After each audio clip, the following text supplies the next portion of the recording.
Sir jam MS 2021 का question number 39 एक बार बता देंगे? ओके, तो एक बार पेपर ओपन करता हूँ। हाँ, आप लोग जैम पूरा कंप्लीट कर लीजिए, क्योंकि देखो मैंने पहले भी आपको वेटेज बताए हैं। बाकी वेटेज जो है 22 के हिसाब से, या पहले भी आप देख सकते हो 19-20, आप खुद एनालाइज कर सकते हो ना। क्वेश्चन देखो, मार्क्स लिखो एक बार 1 से लेके 65 तक टोटल क्वेश्चन जो है देख लो किस टॉपिक से कितने आए हैं, 19, 20, 21, 22। तो आपको आइडिया लगेगा कि लाइक टोटल जो जैम के अलावा टॉपिक है वो 20-25 नंबर का ही है, ठीक है ना। फिर भी कर सकते हो अगर आपको थ्योरीज का कॉन्फिडेंस है, देन क्वेश्चन, क्योंकि थ्योरीज नहीं आता है, क्वेश्चन कर भी लोगे तो भी शायद एग्जाम में सफर करोगे, नया क्वेश्चन आ गया तो। सो उसके लिए थ्योरीज पता होना चाहिए आपको, ठीक है। सो बताइए अगर डाउट्स है तो पहले डाउट्स करते हैं फिर। क्वेश्चन नंबर 39 2020 21 21, ओके 21 का 39, okay this one, okay. UM भी नहीं निकल रहा, एमएलई सर निकल गया पर। ओके, ये कह रहा है कि x1 x2 xn be a random sample from a distribution with pdf this much, okay। And simply आप एक चीज नोट कर सकते हैं, अगर y बराबर एक्स क्यूब ले लो तो y का डिस्ट्रीब्यूशन क्या आएगा? Exponential theta. ये एक्सपोनेंशियल थीटा, राइट। अब इसलिए समेशन एक्स आई क्यों लिया, एक्चुअली समेशन वाई आई है एक्चुअली, जो कि ये कंप्लीट सफिशिएंट होगा एक्सपोनेंशियल फैमिली पे फिट करके आप निकाल लोगे, ये कंप्लीट सफिशिएंट है। अब बोल रहा है कि आपको यूएम वी यू क्या नहीं समझ आ रहा ना, ओके। तो आपको देखना है कि किसका मीन, इनमें से फर्स्ट दो ऑप्शन में डाउट है आपको कि किसका मीन 1/थीटा आएगा, तो वो छोड़ो, पहले आप 1/t का निकाल पाओगे क्या पीडीएफ, सॉरी 1/t का मीन निकाल पाओगे क्या, तो उससे आइडिया लग जाएगा मुझे। अच्छा, x आपने जैसे ये t हमारा समेसन एक्स आई क्यूब है, जैसे t जो है समेसन एक्स आई क्यूब है, मतलब ये हो गया समेसन वाई आई है। मैं अगर ये सब्स्टिट्यूशन करता हूँ तो समेसन वाई आई है, जो कि एक्सपोनेंशियल थीटा है। और इसको मैं अगर गामा में लिखूं तो क्या लिख सकता हूँ, सॉरी एक्सपोनेंशियल थीटा को गामा में लिखूं तो क्या लिख सकता हूँ गामा के फॉर्म में? 1 थीटा। हाँ 1 थीटा। अब एक बार जैसा एक्सपोनेंशियल का पीडीएफ है उसी के जैसा गामा का पीडीएफ होगा। कौन से वाला पीडीएफ है? जैसे ये पीडीएफ है 1/थीटा, मैं इधर करता हूँ बेटर रहेगा। सो इसमें क्या है कि जो हमारा y बराबर मैंने कहा एक्स क्यूब लीजिए, तो समेसन वाई आई क्यूब जो है या समेसन वाई आई, सॉरी समेसन एक्स आई क्यूब जो है या समेसन वाई आई है, दिस विल हैव सिंस जो आपका एक्सपोनेंशियल है वो कुछ इस टाइप का बनेगा y/थीटा, y मोर देन 0, ये y का पीडीएफ आएगा, आप सब्स्टिट्यूट करके देख सकते हो। तो जो समेसन वाई आई होगा गामा क्या आएगा n, थीटा, जो समेसन एक्स आई क्यूब बोल दो या दिस, ओके। पीडीएफ क्या होगा इसका, अगर मैं आपको वाई आई मतलब इसको टी बोल देता हूँ तो मैं टी का पीडीएफ लिख देता हूँ। सो एफ टी ऑफ टी, सो ये होगा 1/, चूंकि 1/थीटा वाला है ना। सो यहाँ पे होगा 1/ गामा अल्फा बीटा की पावर अल्फा ई की पावर पहले एक्स कहता हूँ एक्स की पावर अल्फा -1, टी लिख रहा हूँ टी की पावर अल्फा -1 ई की पावर माइनस t/बीटा, ठीक है। t मोर देन 0 होगा ऑब्वियसली। सो ये पीडीएफ होगा इसका। अब यहाँ पे अल्फा की जगह n है, बीटा की जगह थीटा है, ठीक है। सो आप अल्फा की जगह n रखो और बीटा की जगह थीटा रखो, क्योंकि अल्फा को 1 रखूंगा तो ये मिल जाएगा मुझे, ओके। सो अल्फा इज आपका जो PDF actually F T of T वो ये है 1/ गामा n थीटा की पावर n, ठीक है, t की पावर अल्फा, अल्फा का मतलब हो गया कितना n-1 e की पावर माइनस t/थीटा, ये ना। तो आप लोग क्या है यहाँ पे रिसर्च पढ़ रहे हो आप लोग? अच्छा ये पढ़ने आए हो? फिर तो यहाँ तो डिस्टर्बेंस होगा, तो एक काम करो, मैं तो आज क्लास ले रहा हूँ, मतलब रात को कोई आता नहीं है। सो एक काम करो ना, उधर पीछे वाले लैब में बहुत सारी सीटें खाली होंगी, इस लैब में आज बैठ जाओ, फिर आगे फिर देखेंगे। या अगर दिक्कत हो तो उस लैब में मैं बैठता हूँ, RS बॉयज लैब है, हाँ उधर बैठ सकते हो, जाके मेरा सीट देख लेना। तो सो ठीक है, तो यहाँ पे क्या होगा है, इसलिए क्लास चलेगी 11 बजे तक, 11 साढ़े 11 तक। तो इधर लैब में बता सीधे खाली बैठ जाओ कहीं भी, कोई दिक्कत नहीं।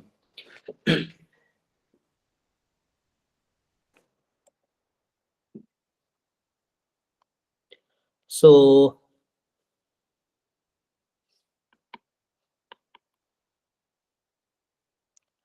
तो यहाँ पे क्या आएगा, एक मिनट है ना, यहाँ पे हम लोग ठीक है ना, पुट कर लें, मतलब लाइक जहाँ पे, ठीक है ना, सही लिख दिया ना, बीटा को थीटा लिख दिया, यस। सो जैसे अब यहाँ पे क्वेश्चन ये है, क्या 1/t का आप मीन निकाल पाओगे? देखो डायरेक्ट फॉर्मूला भी होता है, हालांकि मुझे फॉर्मूला पता है, लेकिन आप लोगों को पता है क्या? ये काम अगर यही बैठना है तो मैं दूसरा लैब में चले जाता हूँ, ठीक है ना। हाँ कोई दिक्कत, वो प्रिंटर रूम खाली है ना, तो उधर मैं बैठ सकता हूँ, कोई दिक्कत नहीं। हाँ सो ये देखो, अगर आपको नहीं पता है तो आप इस तरह निकालो, 1/t time gamma n theta की पावर n t की पावर n-1 e की power t minus theta dt। अब इसको आप थोड़ा सा फिट करो, देखो ये क्या हो जाएगा, n-2। तो देखो इसको मैं हालांकि करके दिखा देता हूँ। सो 1 गामा n थीटा की पावर n, ठीक है ना, t की पावर n-2 e की power minus t upon theta dt। अब इसको उस फॉर्म में लिखने के लिए मुझे क्या चाहिए, यहाँ जो n था वो क्या है, n-1। तो इसको मैं अगर गामा n को मैं ओपन करूं, गामा n-1 के टर्म में लिखूं तो कैसे लिख सकता हूं मैं, क्या बाहर निकालना पड़ेगा मुझे? गामा n को गामा n-1 के टर्म में लिखना चाहता हूं मैं। गामा n क्या होता है? 1/n-, right n-1 factorial. So n-1 time n-2 factorial and n-2 factorial can be written as gamma n-1। और ऐसा क्यों कर रहा हूँ, क्योंकि फिर से मैं इसको गामा के पीडीएफ पे फिट करना चाहता हूँ। सो 1/n-1 बाहर कर लो, तो 0 से इन्फिनिटी, अभी हो गया गामा n-1। अच्छा थीटा की पावर n है, एक थीटा भी बाहर कर दो, तो थीटा बाहर कर दोगे, थीटा की पावर n-1 हो गया। अब ये हो गया t की पावर n-2 e की power minus t by theta dt। अब देखो फिर से ये गामा का पीडीएफ बन गया, जहाँ अल्फा की जगह क्या है, अल्फा की जगह क्या है अब n-1, और बीटा की जगह थीटा है, तो ये इसका इंटीग्रेशन किसके इक्वल आ जाएगा, 1। तो आपका आ गया n-1 टाइम थीटा। अब क्या फाइंड कर रहे थे, ये एक्चुअली फॉर्मूला होता है जिसको मैंने प्रूफ किया है, कुछ बच्चों को याद रहता है कि expectation 1/t 1/n-1 theta gamma है केस में, यहाँ पर आप याद रखोगे तो गामा अल्फा-1 इस तरह बीटा। सो ये फॉर्मूला है, नहीं आता, मैंने पूरा प्रूफ कर दिया। तो इससे आप क्या डिसाइड नहीं कर लेंगे अब, तो क्या हो गया, n-1 upon t is 1 minus theta, this is a UMDU by लेमन-सफी थ्योरम, ठीक है।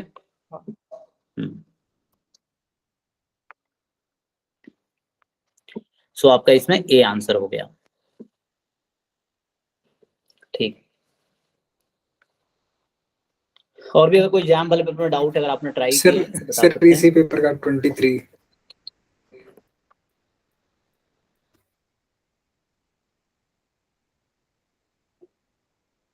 ओके 23 ये कह रहा है कि let x1 x2 xn be a random sample from exponential distribution with PDF this, ये भी एक्सपोनेंशियल थीटा है। तो अब क्या है कि आपको ये दे रखा है एक्सपोनेंशियल, ठीक है, विथ मीन 1/थीटा। अब कह रहा है कि लेट अल्फा जो कि 0 1 है be a fixed and beta be a power of the most powerful test of size alpha for testing this. Okay. Consider the critical region this much for any gamma, मतलब ये तो notation बता रहा है कि अगर हम लिखते हैं, है ना, ये कांस्टेंट है, कोई फिक्स कांस्टेंट है के टाइप का, तो बता रहा उसका मीनिंग क्या है। So then critical region R corresponds to the, कह रहा इनमें से किसका क्रिटिकल रीजन आर होगा।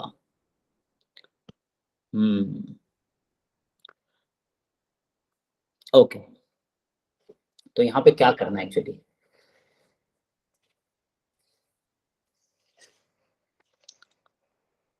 देखो जो यहाँ दो टेस्टिंग प्रॉब्लम है एक्चुअली, एक तो ये वाला है, तो इस टेस्ट का साइज कितना, मैं इधर लिखता हूँ। तो क्वेश्चन नंबर 23 जैम 2021 का, इसमें एक प्रॉब्लम है, मतलब मान लो टेस्टिंग प्रॉब्लम 1, मतलब वैसे बोलता हूँ मैं,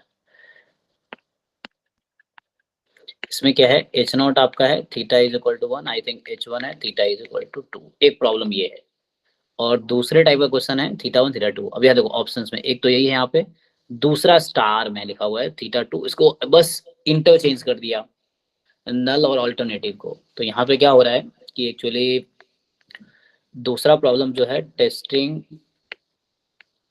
प्रॉब्लम 2 जो है ये ऐसे लिखा है एच नॉट स्टार जहाँ पे थीटा 2 है वर्सेस H1 स्टार जो कि थीटा इज इक्वल टू 1 है। ठीक है, अब क्या किया जा रहा है, अब इस टेस्ट का जो पहले टेस्ट है इसका साइज कितना दिया है और पावर कितना दिया ये दे रखा है ना।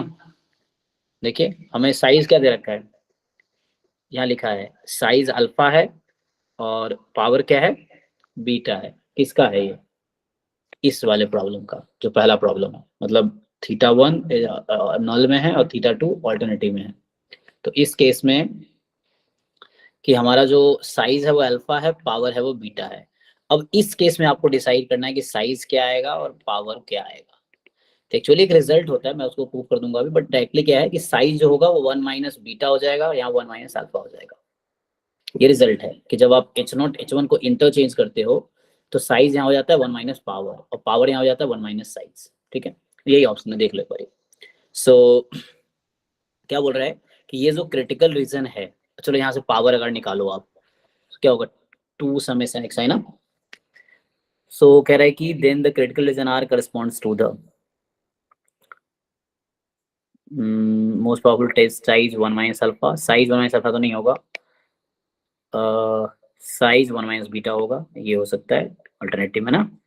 और पहला तो नहीं होगा क्योंकि most of test of size alpha. Actually इस वाले केस का क्रिटिकल रीजन ये आएगा ही नहीं। अब क्रिटिकल रीजन हम निकाल के देख सकते हैं, एक काम कर सकते हैं, क्रिटिकल रीजन निकालते हैं क्या आता है। हम इस टेस्ट के लिए क्रिटिकल रीजन निकाल सकते हैं लाइक्लीहुड रेशियो टेस्ट से, L theta naught upon L theta 1 less than के। आप ये करके देखो तो यहाँ आपको ये मोर देन आया हुआ है, लेकिन आपका इस केस में लेस देन आएगा, मतलब आप ये इस तरह कुछ आएंगे बट यहाँ लेस देन सम कांस्टेंट आएगा। ये कांस्टेंट है लेकिन यहाँ मोर देन आया, तो ये जो क्रिटिकल रीजन एक्चुअली इसका नहीं है, वो दूसरे वाले प्रॉब्लम का है, इस वाले का क्रिटिकल रीजन है एक्चुअली। और दूसरी बात, आई थिंक ऑप्शन आंसर देखो, आंसर क्या डी है? यस सर, डी है। ठीक है, फिर तो तब सही सोच रहा हूँ ना। साइज बीटा, साइज बीटा नहीं 1 माइनस बीटा होता।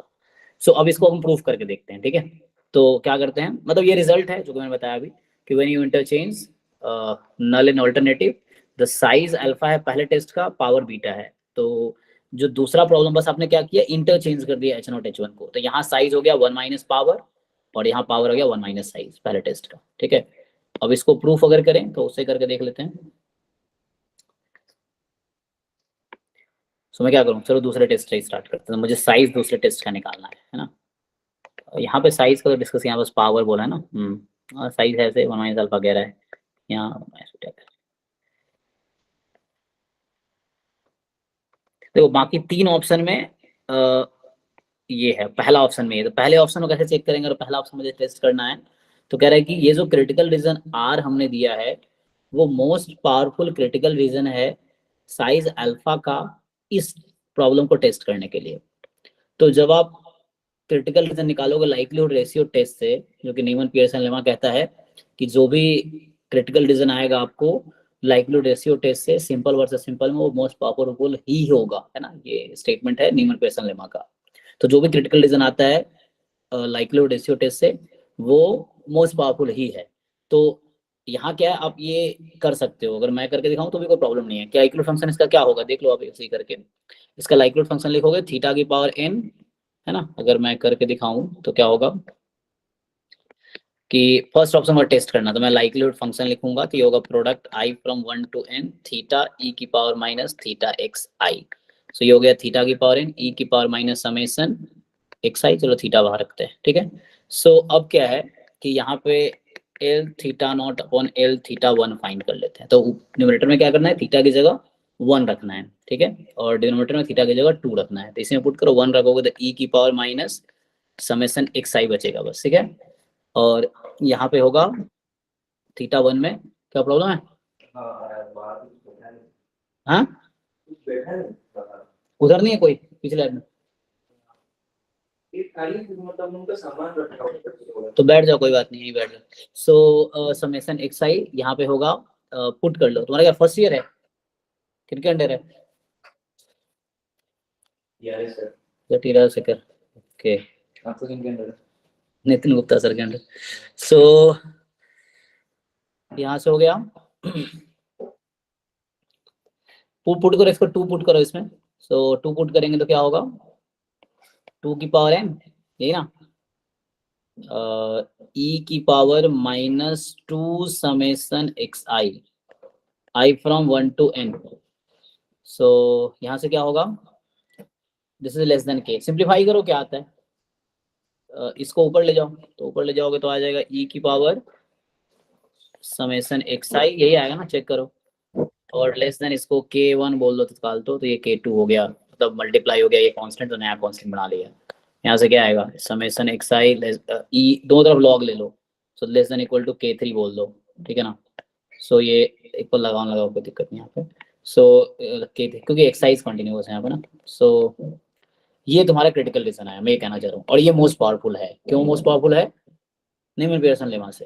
ये जो क्रिटिकल रीजन, मैं k3 निकाल सकता हूँ क्या है अल्फा यूज करके, बट क्या जरूरत है, इतने सही ऑप्शन ए रिजेक्ट हो जा रहा है, क्योंकि ऑप्शन ए कह रहा है कि मोस्ट पावर जो आर है, critical region R correspond to the most powerful test of size alpha. तो पहली बात, ये क्रिटिकल रीजन मोस्ट पावरफुल है ही नहीं यहाँ पे। क्यों नहीं है, क्योंकि मोस्ट पावरफुल होने के लिए उसको इस तरह का होना पड़ेगा, लेस देन इक्वल टू, ठीक है ना। तो पहली बात, तो मोस्ट पावरफुल है ही नहीं, इसलिए पहला ऑप्शन आउट हो गया। अब बचा दूसरा, तीसरा, चौथा में सेम प्रॉब्लम है, तो उसके लिए अब क्या है, तुम उसका पावर निकाल के देख लो, साइज निकाल के देख लो। सो अगर साइज में प्रॉब्लम 2 का फाइंड करूं, ठीक है, तो साइज क्या होता है, probability rejecting H nought star, क्योंकि प्रॉब्लम 2 में स्टार लिया था मैंने, गिवन क्या होगा, H nought star is true. तो देखो अब प्रोबेबिलिटी एच नॉट स्टार क्या है सेकेंड प्रॉब्लम में, क्या है, थीटा इक्वल टू ना। सो यहाँ आपके पास है theta is equal to 2, sorry मुझे क्रिटिकल रीजन लिखना ना, रिजेक्टिंग एच नॉट है ना, ओके। तो देखो फिर से मैं कह रहा हूँ, अगर मैं दूसरे प्रॉब्लम के लिए ये फाइंड करता क्रिटिकल तो कैसा आता, ये तो मैंने पहले प्रॉब्लम के लिए किया ना, अगर दूसरे जो प्रॉब्लम है उसके लिए मैं क्रिटिकल रीजन निकालूंगा तो कैसा मिलेगा मुझे, इसके लिए मिला summation X I less than equal to K, इसके लिए कैसा क्रिटिकल रीजन मिलेगा मुझे,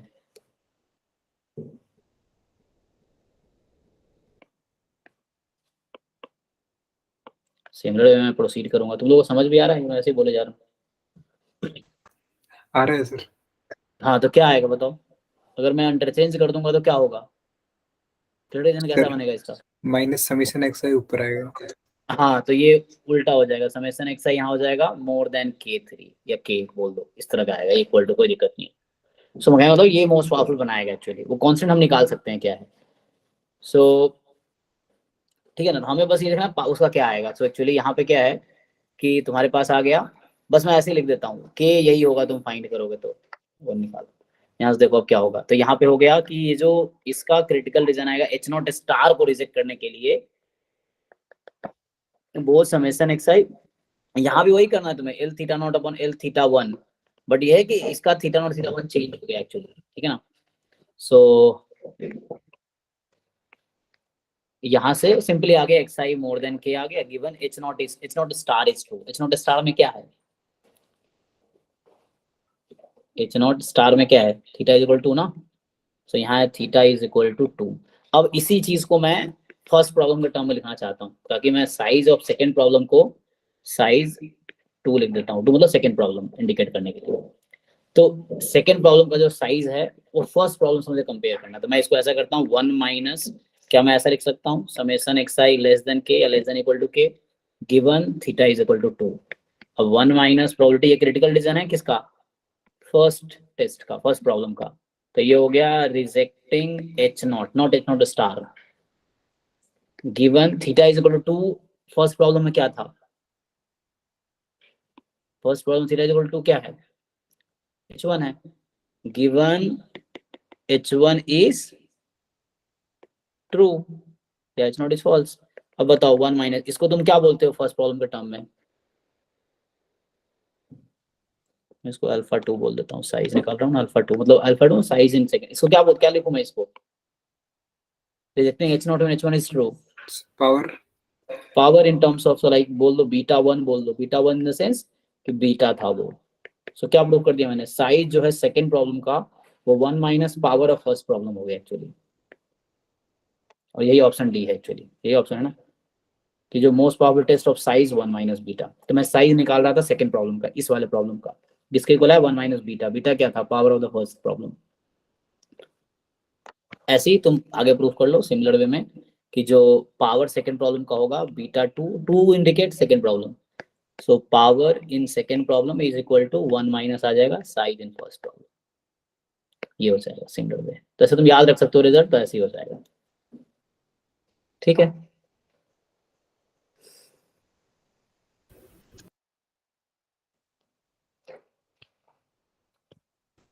सर ठीक है। मैथ्स के भी डाउट है सर। मैथ्स का भी डाउट है, ट्राई कर सकते हैं। ऐसे मैं बहुत दिनों से कराया नहीं हूँ, देख कोशिश कर सकता हूँ। मैं तो दूसरे रूम में जाता हूँ क्योंकि यहाँ के लोग डिस्टर्ब होंगे, तो हम कंटिन्यू करते हैं। एक मिनट। यस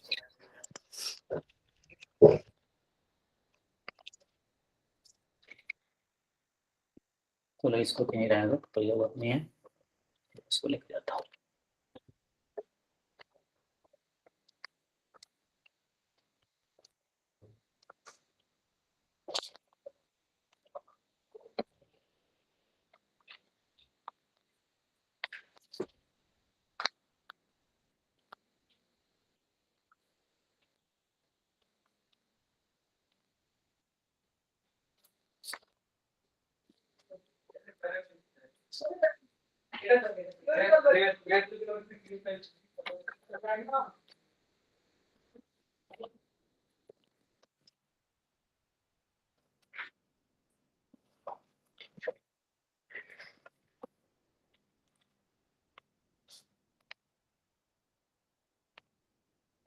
एक मिनट, यहाँ दिख रहा ना? ठीक है, यहाँ कंटिन्यू करता हूँ। तो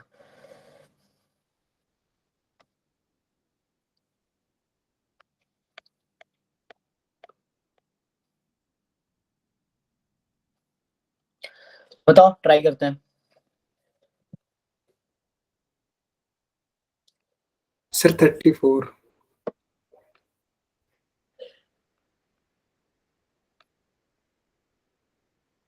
okay, consider the function this, जहाँ s है set of x y x square plus y square is equal to 1, so जो following statement is are true. तो इसमें एक मेथड, लाग्रांज मेथड होता है ना, यूज करो। लाग्रांज मेथड क्या कहता है? This thing plus lambda time this, क्या नहीं आ रहा है? उससे आ जाएगा। तुम मेथड पढ़ो, Lagrange method plus lambda time, या नहीं भी यूज ये करो, दूसरा ऑप्शन भी है हमारे पास। सर ये मेथड बता दो सर, ये आता ही नहीं है। हाँ, इसमें क्या है, ऑप्टिमाइजेशन का एक टेक्निक है, ऑप्टिमाइजेशन में आता है ये कि you have to maximize the function under this condition. ठीक है ना? सो ये हो गया। अब इसको क्या करना है, जस्ट एक टू वेरिएबल फंक्शन की तरह ट्रीट करो। इसमें क्या है, जिस फंक्शन को मैक्सिमाइज या मिनिमाइज करना है ये रखो, प्लस लैम्डा टाइम, यहाँ पे देखो इसको एक साइड बुला लो, X square plus Y square minus 1 is 0। दूसरा मेथड भी है, लगाना नहीं यूज करो तब भी हो जाएगा ये। तो ये अब यहाँ क्या करना होता है, तुम इसको del G upon del x निकालो, 0 पुट करो, del G upon del y निकालो, इसको 0 पुट करो, and then del G upon del lambda निकालो, इसको 0 पुट करो। इससे क्या आ जाएगी, इससे x की वैल्यू आ जाएगी, y की वैल्यू आ जाएगी और लैम्डा की वैल्यू आ जाएगी। 3 क्वेश्चन है, 3 अननोन है, करके देखो। कोई भी क्वेश्चन इससे हो जाएगा जहां इस तरह दिया होगा, और आ गया तो उन्हीं में फिर पुट कर लो जो भी पॉइंट आएगा। अब मैक्सिमम में क्या तरीका होता है, RST निकालते हो तुम, GXX, GXY, GYY ना, RST। सो अब क्या करते हैं, RT minus S square positive होना चाहिए, या ABC भी कुछ लोग लिखते हैं, तो उस तरह से कर सकते हो। सर ये RT माइनस एस स्क्वायर इसमें नेगेटिव आ रहा है। तो इसका मतलब ये हो गया कि नेगेटिव के लिए क्या सिचुएशन होती है, सैडल पॉइंट। Saddle point. अच्छा, ऐसा तो नहीं होना चाहिए क्योंकि यहाँ बोल रहे हैं मैक्सिमम वैल्यू, तो ऐसा नहीं होगा। तुमने सिर्फ इसको किया होगा, अंडर दिस कंडीशन नहीं देखा होगा।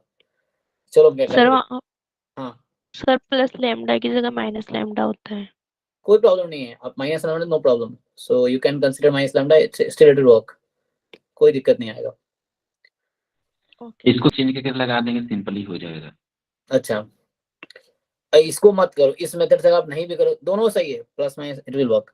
सो सेकंड वे इज, चलो हम यूज नहीं करते हैं ये, तो हम क्या करेंगे, जस्ट मैं क्रिटिकल रीजन निकालूंगा जो इसको सेटिस्फाई कर रहा होगा। ओके क्या होगा, एक्चुअली क्या है कि ये बोल रहा है तुम्हें उस सर्कल पे पॉइंट होने चाहिए ना, पॉइंट इधर होना चाहिए, रेडियस 1 के सर्कल पे, ये पॉइंट इस बाउंड्री पे होना चाहिए, और तुम्हारा फंक्शन है एफ जो है वो कुछ इस तरह से है, 3x² 4xy plus y², 3x² plus 4xy plus y², 3x² plus 4xy plus y²। तब क्या करोगे, पहले del F upon del x निकालोगे 0, सो ये आ जाएगा 6x प्लस 4y इज 0, है ना। फिर तुम निकालोगे del F upon del y is equal to 0, इससे क्या होगा 4x plus 2y is equal to 0। मेरे पास दो इक्वेशन, दो अननोन है, तो इसको मैं रिड्यूस करूंगा, तो 2 से इसको डिवाइड कर देते हैं, 3x प्लस 2y इज 0, यहाँ पे 2 से डिवाइड कर देते हैं, सो 2x प्लस y, नहीं ठीक था पहले ही, सो यहाँ से क्या आया 4x प्लस 2y इज 0, एक ही पॉइंट तो आया, क्या पॉइंट आया यहाँ से, आई थिंक x 0 और y 0 आएगा, ये आएगा ना, और कुछ आएगा क्या, चेक करो, ओनली पॉसिबिलिटी सब्ट्रैक्ट कर लो ना, so x is equal to 0 and then you put x, only solution is 0 0, yes or no? Yes sir. हाँ अब बट तुम्हें तो कोई पॉइंट मिला ही नहीं जो इसको वो कर रहा हो, तुम्हारे अंडर किस कंडीशन था, ये क्या था, x² plus y² should be 1। तो एक काम करो, अब ऐसे नहीं काम बना, तो एक काम करते, यहाँ से हम क्या निकाल सकते हैं, x की वैल्यू या y की वैल्यू निकाल सकते हैं, यस सर। तो आ जाएगा रूट अंडर 1 माइनस x²। अब इस y को तुम यहाँ पुट कर लो, वन वेरिएबल का क्वेश्चन बना लो, छोड़ो इसको, you just make the question of one variable. So क्या होगा, अगर वन वेरिएबल बना लेंगे तो इसको एक वेरिएबल में कन्वर्ट कर लेते हैं हम लोग, सो उससे कर लो अब। सो यहाँ पे तुम y² को रिड्यूस कर लो चाहो तो 3x² प्लस 4xy, तो यहाँ y की वैल्यू मैं प्लस माइनस पर रखूंगा, 1 माइनस x², कुछ भी हो सकता है ना, क्योंकि रेस्ट्रिक्शन दिया नहीं है, सो दोनों लेके चलूंगा मैं, कोई प्रॉब्लम नहीं है, दोनों से करेगा तो क्या आता है, and then y² is 1 minus x², देखो इससे आना चाहिए, तो ये वन वेरिएबल का फंक्शन बन गया, this is just problem of one variable. अब वन वेरिएबल जैसे हम मैक्सिमाइज करते हैं वो करके देख लो, इससे हो जाएगा, ठीक है, ये fine.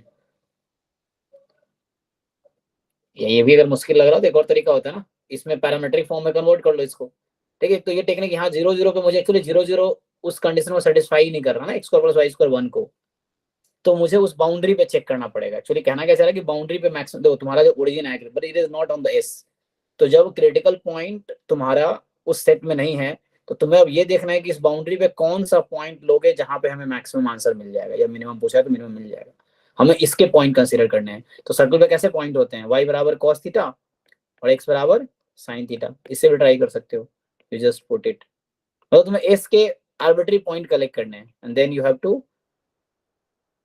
Put on this, so still कर पाओगे, अभी भी प्रॉब्लम है, सो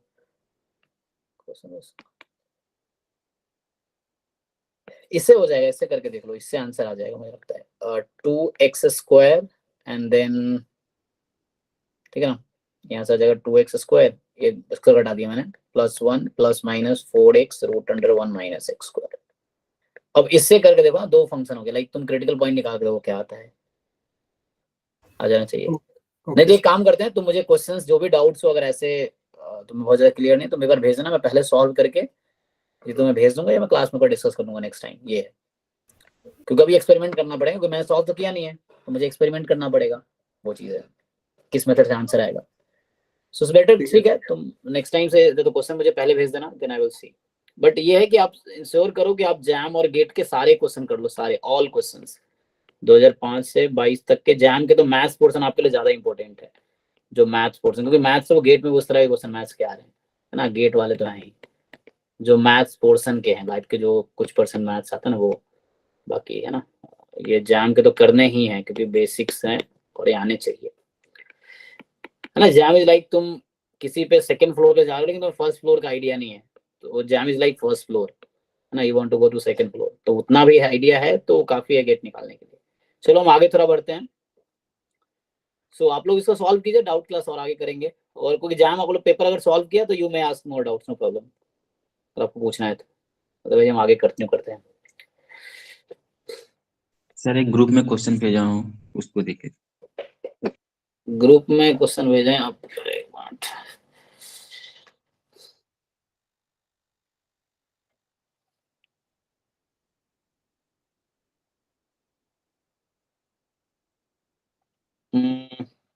कौन से वाले ग्रुप में, डाउट्स वाले में? सर मिशन 50 जो है वो उसमें। मिशन 50 जो है, क्या है इसमें? लेट अस इवैल्यूएट, क्या है? P to variate normal density in terms of individual parameters mu1 mu2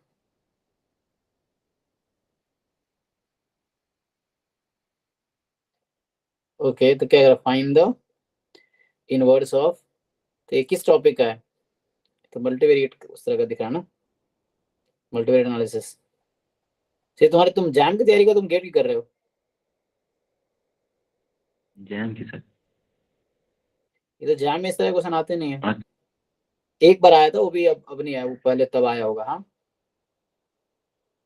sir एक, और हाँ सर इनवर्स वो मतलब टेस्ट का पीडीएफ था सर, सॉल्व करने के लिए सर दिए तो उसमें था, पूछा गया था सर।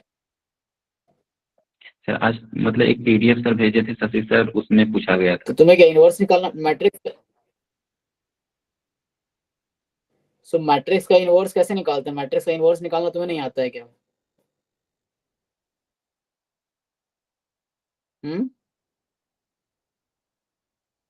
मैट्रिक्स जो है इसका इनवर्स क्या होगा?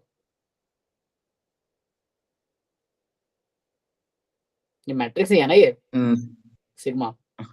हाँ तो मैट्रिक्स का इनवर्स हाँ कैसे सर, निकालते हैं? तो सर उसमें adjoint of A upon determinant of A करते हैं। डायगोनल को ए इनवर्स इंटरचेंज इज करो, इक्वल टू, नॉन डायगोनल का साइन चेंज करो। तो डायगोनल को चेंज करो, नॉन डायगोनल का साइन चेंज करो। तो कौन सा ऑप्शन आ रहा है? और डिटर्मिनेंट निकाल के डिवाइड कर दो। रो 1 टू रो 2 1 इक्वल होगा। हाँ कोई दिक्कत, रो 1 2 ये दोनों में। अरे भाई तुम लोग देखो, इसमें कोई इस ग्रुप में है, कितना आसान सा, उसमें क्या डाउट, मुझे समझ ये नहीं आया, डाउट क्या है तुम्हारा इसमें? क्या लीनियर अलजेब्रा में तुमने क्लास 12 में इनवर्स निकालना नहीं सीखा है? तुम क्वेश्चन सीखे हैं देख के डर सर गए। वो। एक मैट्रिक्स है जिसका इनवर्स निकालना है, डिटर्मिनेंट क्या होगा इसका? हम्म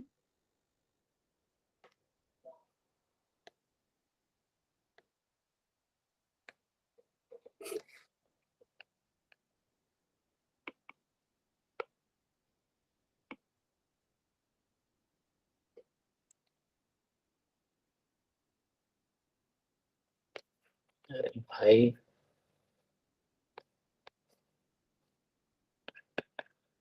तो जो क्वेश्चन मेरा पूछ लिया है इसमें क्या तुम्हें समझ नहीं आया? मुझे इसमें कुछ स्टैटिस्टिकल कॉन्सेप्ट है भी या सीधा इनवर्स पूछ रहा है ये? बताओ इसका इनवर्स क्या होता है मैट्रिक्स का? 1 अपॉन डिटर्मिनेंट क्या होता है?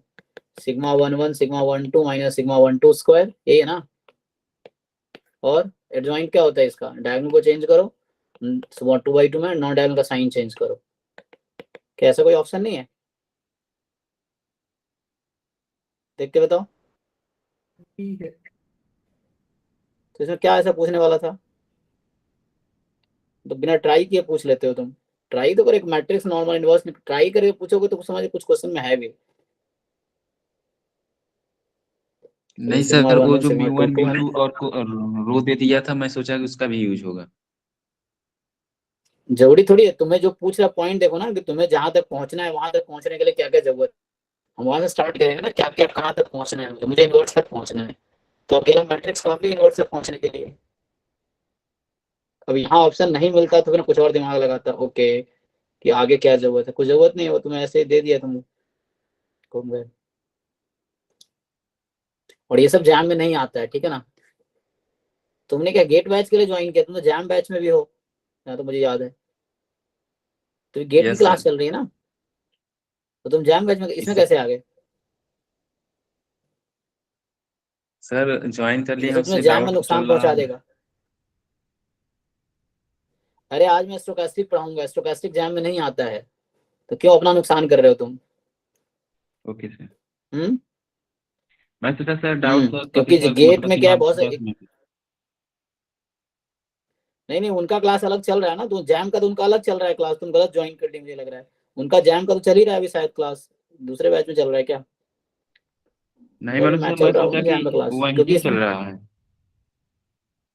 नहीं, वो तुम देखो उन्होंने लिंक दूसरा है उनका। ओके सर, ओके एक सर। तुम लोग गेट वाला ग्रुप ज्वाइन क्यों किया मुझे समझ ये नहीं आ रहा तुम्हें। तुम जब जैम की तैयारी करो, मैंने बोला था जैम का ग्रुप, जैम वाला गेट वाला जैम का ग्रुप में रह सकता है, लेकिन जैम वाला गेट के ग्रुप में नहीं आएगा। उन्हें कहा था ना ग्रुप में जब बना रहे थे ग्रुप हम, कि जो जैम वाला बच्चा है सिर्फ जैम में ही रहेगा, जो गेट वाले वो दोनों में रहेंगे। ठीक है, अभी स्टोकेस्टिक में स्टार्ट करूंगा, वो तुम्हारे जैम का नहीं है ना। तुम ये पढ़ोगे फिर जैम भी नहीं निकलेगा, गेट तो बात की बात है, तो वही पढ़ो जो जैम में आते हैं। ठीक, चलो। सर तो इसका ही सर 21 का ही 21 ही क्वेश्चन है सर। 21 का 21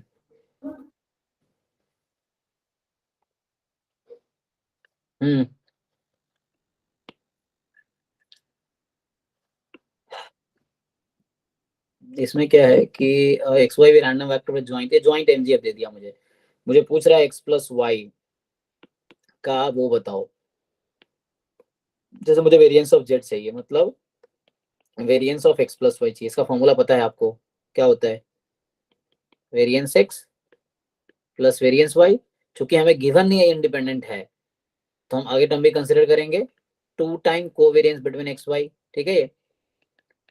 अब यहाँ क्या चाहिए? E X square minus E X का होल स्क्वायर। वेरिएंस वाई के लिए क्या चाहिए? E Y square minus E Y का whole square plus 2 time covariance between X Y. So covariance का मतलब हो गया E of X Y minus E X E Y, ठीक है यहाँ तक। तो मुझे इसकी जरूरत है एक्चुअली, इन सारे टर्म्स की वैल्यू निकालने की जरूरत है। अब इसके लिए क्या जरूरत है मुझे इन्फॉर्मेशन एक दिया ज्वाइंट एमजीएफ, तो क्या इससे हम एक्स का मार्जिनल निकाल पाएंगे? कैसे? सर 0 पुट कर देंगे एक को। हाँ, T2 को 0 रख देते हैं तो आ जाएगा ये। फिर y का मार्जिन निकाल पाएंगे हम, T1 को 0 रख देते हैं, तो T1 को 0 पुट कर देंगे तो जो बचा वो y का mgf है। T2 को 0 पुट करेंगे, जो बचा वो x का mgf है। अब x के mgf से क्या हम ex स्क्वायर ex ये सब निकाल पाएंगे? यस हो जाएगा ना। फिर ऐसे ही जो y का mgf है उससे क्या हम ey स्क्वायर ey निकाल पाएंगे? डिफरेंशिएट करके एक बार ey आ जाएगा, 2 बार डिफरेंशिएट करेंगे ey स्क्वायर आ जाएगा, t को 0 पुट कर देंगे बाद में, तो सब आ जाएगा। बस एक टर्म बचेगा, क्या? EXY। अब Yes. EXY कैसे आया इससे? क्या इससे नहीं निकल जाएगा? सर EXY बता दो सर एक बार, बाकी तो निकल गया था। हाँ, EXY के लिए आप क्या करेंगे? जैसे आपके पास MXY T1 T2 है, तो जो आइडेंटिटी है उसके लिए क्या करना आपको? M जो ये T1 T2 है उसको एक बार डिफरेंशिएट करो आप T1 के रेस्पेक्ट में, फिर जो भी आया उसको फिर से डिफरेंशिएट करो T2 के रेस्पेक्ट में। सो ये हो जाएगा डेल T1 डेल T2। अब जो आएगा इसमें T1 और T2 दोनों को 0 रख दो, तो ये जो बचेगा ये EXY आएगा, ठीक है। अब आपने मतलब ये पता था पहले से या ये मतलब मैं करके देखा आंसर नहीं आया? सर करा तो मैं ऐसे ही था सर, बट काफी कॉम्प्लिकेटेड हो रहा है सर। हाँ थोड़ा सा, इसका कैलकुलेशन थोड़ा बड़ा होगा पर इससे ही आ गया। हाँ इससे आ जाएगा एक्चुअली। एक दूसरा टेक्निक ये है कि चलो तुम T1 T2 दोनों को इक्वल रख दो, एक तरीका ये है देखो। सो T1 T2 को इक्वल पुट करोगे तो क्या होगा? सी एक्चुअली ये इंडिपेंडेंट नहीं है, इसलिए थोड़ा टाइम टेकिंग इसलिए है क्योंकि इंडिपेंडेंट नहीं है, कोवेरिएंस टर्म आ रहा है, कोवेरिएंस टर्म आ रहा है तो इसलिए EXY आ रहा है, तो ये थोड़ा लंबा हो रहा है। यस, सो आपको जब EXY चाहिए दोनों है तो इसको एक बार T1 फिर एक बार T2 उसी को डिफरेंशिएट करो, then you put T1 T2 both 0। थोड़ा सा टाइम टेकिंग हो रहा है। यस, तो उसके लिए एक काम कर सकते हो तुम, यहाँ पे T1 का काम तो खत्म हो गया, तो तुम यहाँ पे जो आया उसमें T1 को 0 रख दो, T1 का काम तो खत्म हो गया ना, तब सिर्फ T2 का फंक्शन रहा होगा, ये ओनली T2 का फंक्शन होगा। बाद में यहाँ T2 0 पुट कर दो, कोई दिक्कत नहीं, थोड़ा सा और आसान हो जाएगा। यहाँ T2 0 पुट कर दो, क्योंकि यहाँ तो डिफरेंस तुम सेकेंड T के रेस्पेक्ट में डिफरेंशिएट कर रहे हो, तो ऐसे कर लो, तो इससे EXY आ जाएगा। और EXY के लिए पता ही हमें कि हम MXY में T1 T2 को 0 रख देंगे तो ये नथिंग बट MX T1 होता है, ये फॉर्मूला है। सिमिलरली MXY 0 T2, सो ये हो गया MY T2। अब ये मुझे पता है, अगर तो मुझे पता है कि मैं एक बार डिफरेंशिएट करूंगा, है ना, T1 के रेस्पेक्ट में M T1 को, तो ये मुझे EX देगा, कब, जब मैं T1 को 0 रख दूंगा। फिर इसी को मैं दो बार डिफरेंशिएट कर देता हूँ, अगर T1 के रेस्पेक्ट में इसको, और बाद में फिर T1 को 0 रखता हूँ, तो मुझे EX स्क्वायर देगा। सिमिलरली में EY और EY स्क्वायर ये देगा, तो टाइम टेकिंग है, यस। सो सेकेंड टेक्निक, एक इजी टेक्निक यूज किया जा सकता है, दूसरा अप्रोच, कि लाइक मुझे MXY T1 T2 दे रखा है, ठीक है, तो अब मुझे पूछा है उसने x प्लस वाई का वेरिएंस बताओ, तो मैं एक काम करता हूँ, मुझे ये पता है कि इसका फॉर्मूला क्या होता है, बताओ। अच्छा, लेकिन ये कब अलग कर सकते हैं हम इसको, मतलब इसको मैं ऐसा तब लिख पाऊंगा ना जब ये इंडिपेंडेंट होगा, है ना। Okay, no problem. सो क्या करते हैं हम, अगर ये मेरे पास है MXY TT, है ना,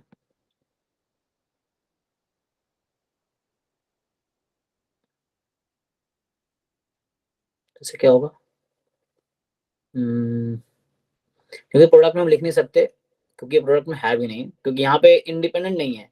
इंडिपेंडेंट कैसे नहीं है, तो चूंकि ये क्वांटिटी डिफरेंट है MXT1 MXT2 के, मतलब MYT2 के, दोनों का प्रोडक्ट इक्वल है नहीं, और ये फैमिली होता है, तो इसका मतलब ये है कि X and Y are not independent, independent है ही नहीं, तो हम प्रोडक्ट में नहीं लिख पा रहे हैं। तो एक तो यही टेक्निक मुझे लगता है यही ठीक है।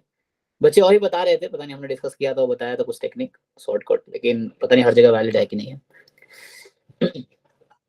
ये थोड़ी लॉन्ग वे ही है, बट ये ठीक टेक्निक है, मतलब समझ आ रहा है करना क्या है, क्योंकि मैं करके नहीं दिखाया, मैं बस बता रहा हूँ करना क्या है, तो एटलीस्ट ये आइडिया लगा ना करना कैसे है। Yes sir. हाँ, कि बस आप अलग से MGF निकालो, देन उससे हमने ओपन कर दिया पूरा वेरिएंस x प्लस वाई को, जो चीजें जरूरत है एक एक करके निकाल लेंगे, थोड़ा टाइम लगेगा इसमें, यस, लेंदी क्वेश्चन है, ये 2 मार्क्स का भी है, तो इसीलिए ठीक है। सो आगे करें, और कुछ पूछना है किसी को।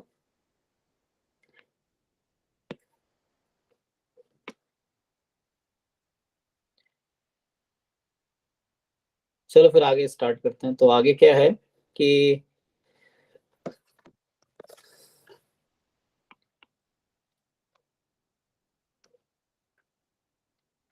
सो भी स्टार्ट करते हैं स्टोकेस्टिक प्रोसेस।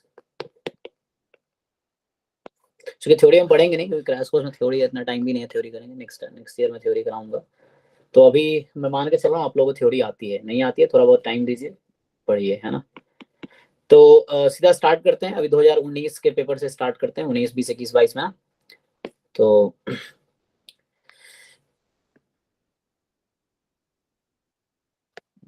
कौन है,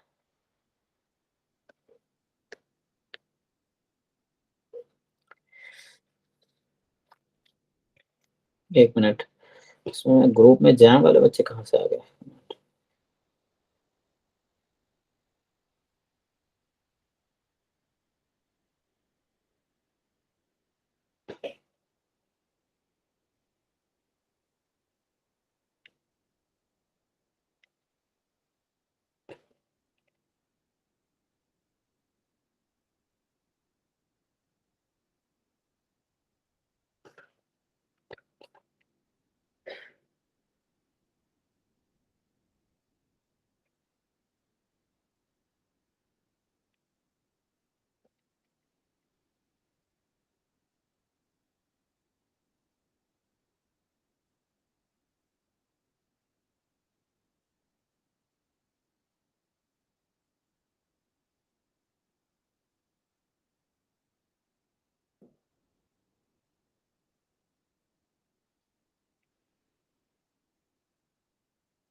अच्छा एक्चुअली वो कॉमन लिंक है ना, इसलिए ज्वाइन कर लिया हुआ। ओके तो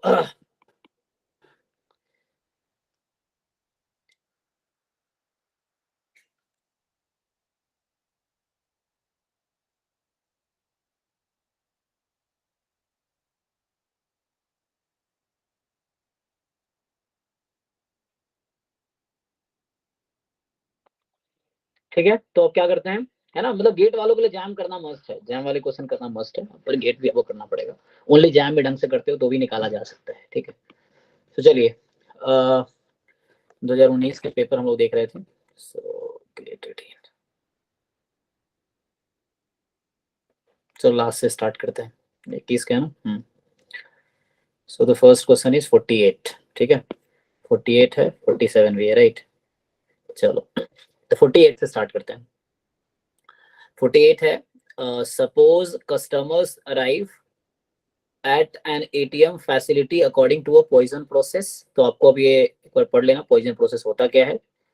with rate 5 customer per our, the probability round up to decimal places that no customer arrive at the ATM facility from 1 PM to 1:18 PM, 18 minute में कोई नहीं आएगा, इसकी क्या प्रोबेबिलिटी है।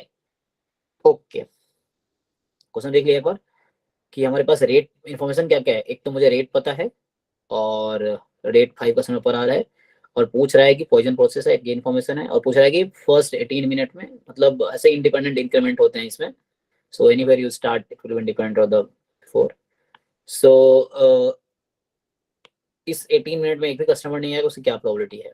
ओके, सो 48। ठीक है, तो पहले तो चलो पॉइजन प्रोसेस थोड़ा डिफाइन करते हैं, तो बहुत एक आइडिया मिलेगा। कोई बताओ मुझे, व्हाट इज पॉइजन प्रोसेस को कैसे डिफाइन करते हो, what is definition, sorry Poisson process.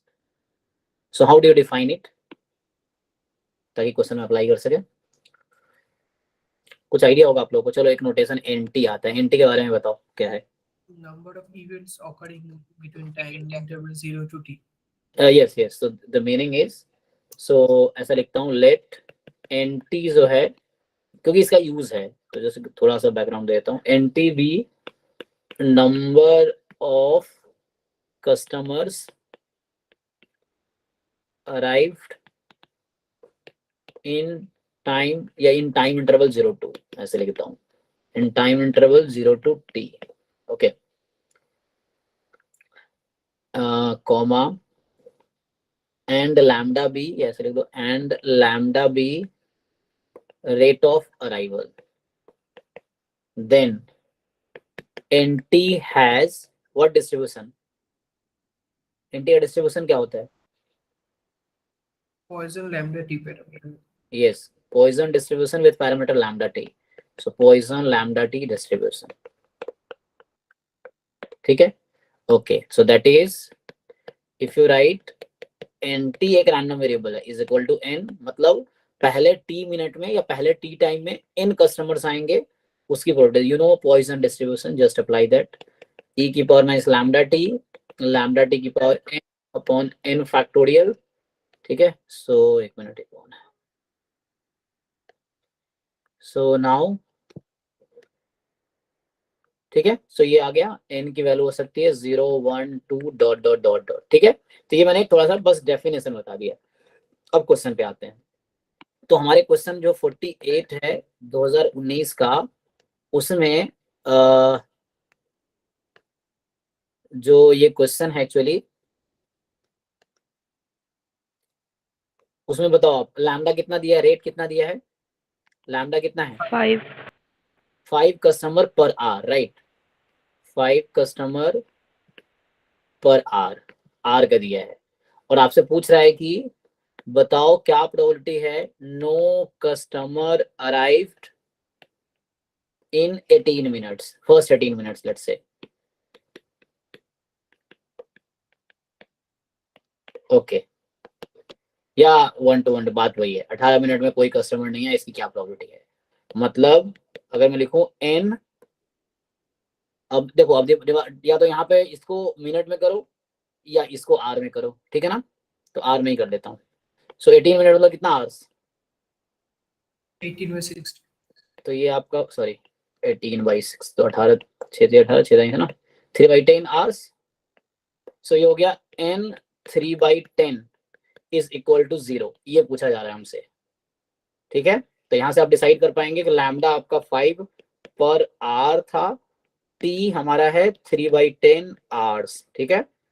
So nt मिल गया, और वो जो स्मॉल n मैंने पिछले डेफिनेशन में लिखा है वो यहाँ पे मेरे पास है वो 0। सो अब लगाइए ये फॉर्मूला ऊपर वाला क्या आएगा, ये फॉर्मूला लगाइए, बताओ क्या लिखूं, e की पावर माइनस लैम्डा t कितना हो गया 1.5 1.5 और तो 0 ही हो गया अब तो यस 1.5 की पावर 0/0 फैक्टोरियल। तो चेक करो e की पावर इतना कितना आता है ये कैलकुलेटर से, में कैलकुलेटर अलाउड है तो उससे आ जाएगा आपका।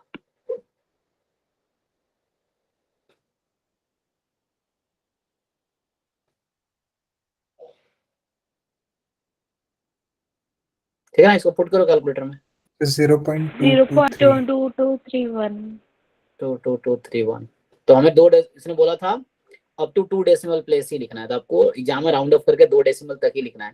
थोड़ा है ना ज्यादा कम लिख दोगे चलेगा डेसिमल में, लाइक 1 पॉइंट का, फॉर एग्जांपल यहाँ 223 है तो तुमने 0.22 लिख दो, कोई प्रॉब्लम नहीं है, ठीक है। सो आंसर है 0.22। ओके ठीक है, इसको मैच कर सकते हैं 48 का जो आंसर है, ठीक है ना, 48 कर रहे थे ना। सो अगर 2-3 भी कोई लिखता है तो करेक्ट माना जाएगा, 2-1 भी लिख देता है तो भी करेक्ट माना जाएगा, ठीक है ना, वो चीज है। 0.22 लिखते हो still it is correct. Okay चलिए इसके जस्ट ऊपर वाला क्वेश्चन भी है, ये ट्राई करते हैं। सो ये कह रहा है कि consider a discrete time Markov chain on state space 1 2 3 with one step transition probability matrix this one, then period of the Markov chain। so बताइए इस टर्म को डिफाइन करो पहले, तो मुझे कोई बताओ what is definition of this term period of Markov chain, how do you define this.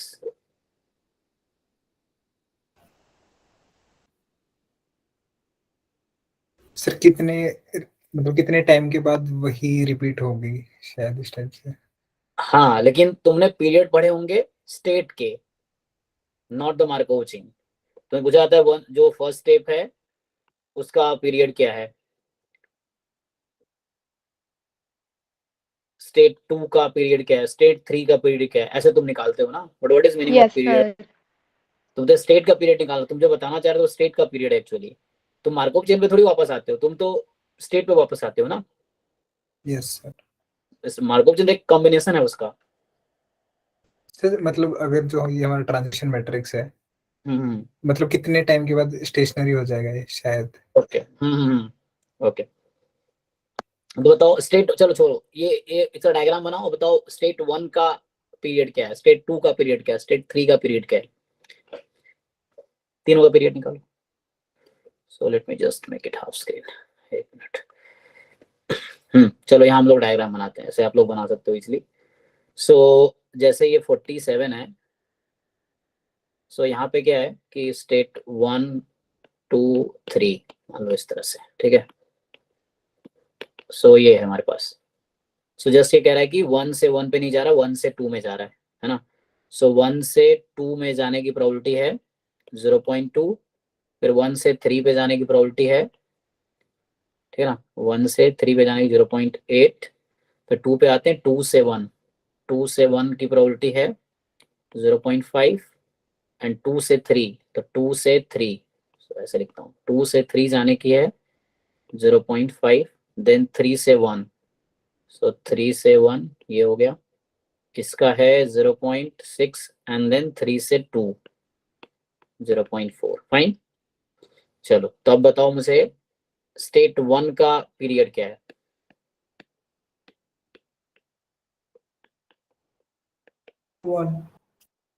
So how do you decide? You take the CDF of all the way you can come to 1 from 1।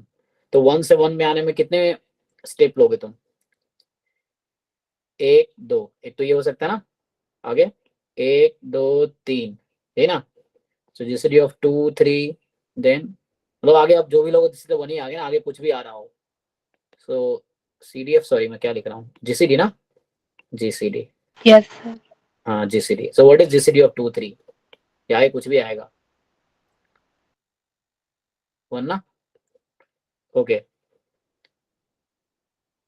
तुमने कैसे, जिसने answer बताया उसने कैसे decide किया, क्या यही तरीका लगाया, कोई और तरीके से अप्लाई किया? यही है सर GCD. सर यही apply okay okay. So period of state 2 क्या होगा, ये भी 1 स्टेट 3. तो सबका पीरियड इक्वल है, इसलिए जो मार्कोव चेन है उसका पीरियड यही होगा. सॉरी, ये 1 1 इक्वल है इसलिए इसका. सो दिस इज 1. सो सर ना, ये हाँ दोबारा से बता दो सर एक बार. हाँ, एक्चुअली क्या होता है, देखो तुम 1 से 1 तक वापस कितने स्टेप में आ सकते हो, तुम बताओ कितने ट्रांजिशन में आ सकते हो तुम. चेक करो यहाँ, तुम डायग्राम देखो. सर मिनिमम तो 2 लगेंगे. हाँ 2, और मैक्सिमम, और वो टोटल पॉसिबल वे कितना है, और कितने तरीके से आ सकते हैं. दूसरा रास्ता चूज करेंगे तो कितने तरीके से आ सकते हैं.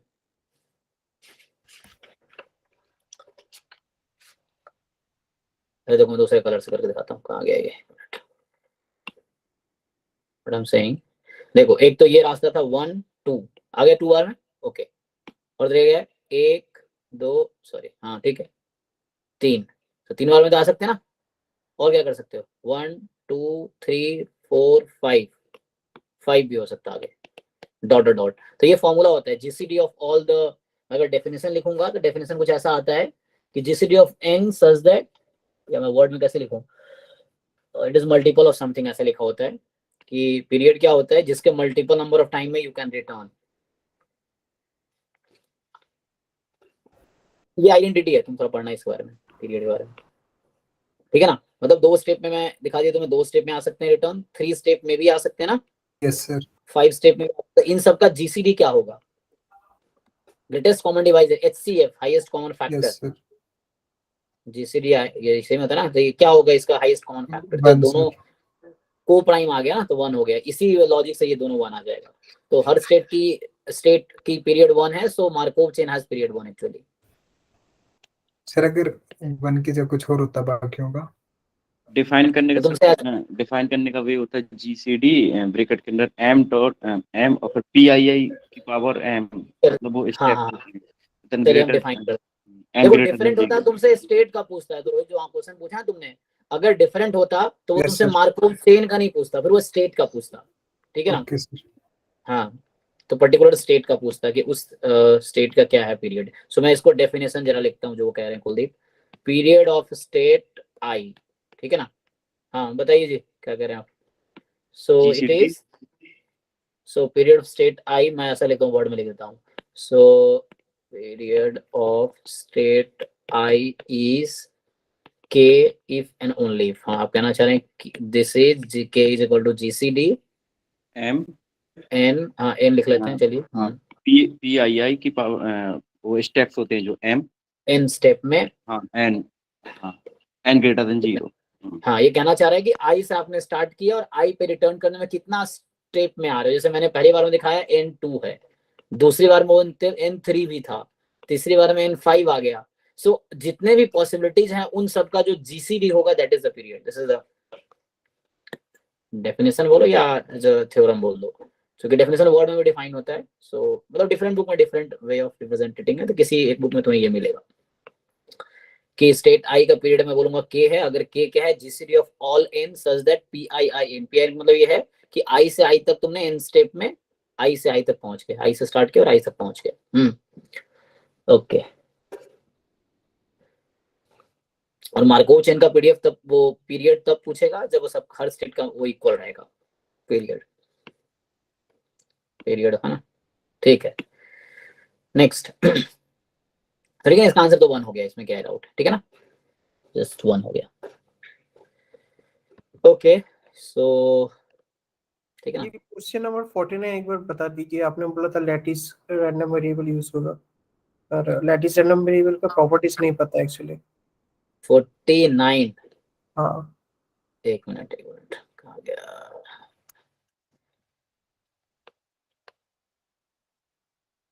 एक्चुअली इसमें कुछ ऐसा देखो, एक्स बी रैंडम वेरिएबल में एक थ्योरम भेजा था तुम लोगों को लिख के ग्रुप में, उसको चेक करो। उसमें क्या है, एक्चुअली क्या बोल रहा है, be a characteristic function phi x such that phi x of 2 pi is 1। तो फाई एक्स की क्या डेफिनेशन में ये पूछ रहा हूँ आपसे, एक्सपेक्टेशन ई की पावर 2 पाई। ये 2 पाई आई हो जाएगा ना, हाँ हाँ दिस इज 1, इनफैक्ट 2 पाई के आई। एक्चुअली क्या है, ये इंटीजर वैल्यूड है एक्चुअली ये।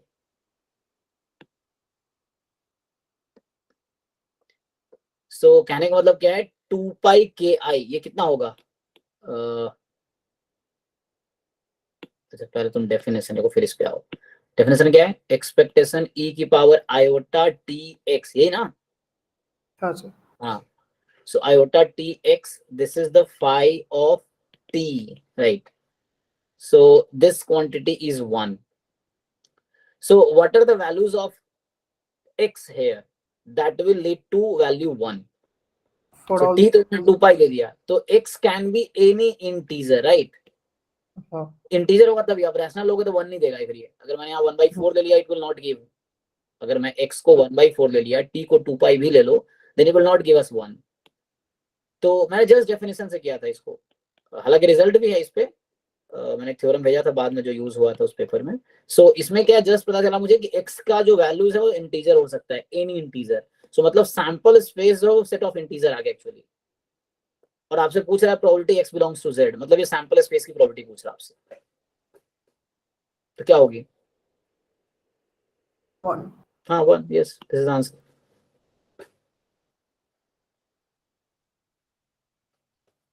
हाँ sir, here if you put it, यहाँ पे क्या हो गया, when you put it phi of 2 pi, so इस फॉर्म का आया, एक्सपेक्टेशन e की power iota t time, sorry 2 pi iota x, this is 1, and we know that this will give you 1 only when x is integer, some k, and k belongs to integer.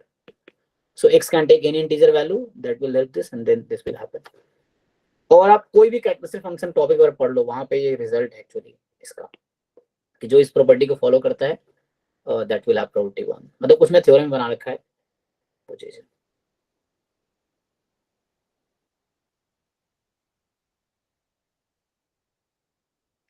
आगे बढ़ते हैं हाँ। सो वो theorem कुछ ऐसा था, मैं लिख देता हूँ, जो मैं बताया था आपको, शायद ग्रुप में भेजा था मैंने एक बार। वो थ्योरम कुछ ऐसा था, रिजल्ट कि let x be a random variable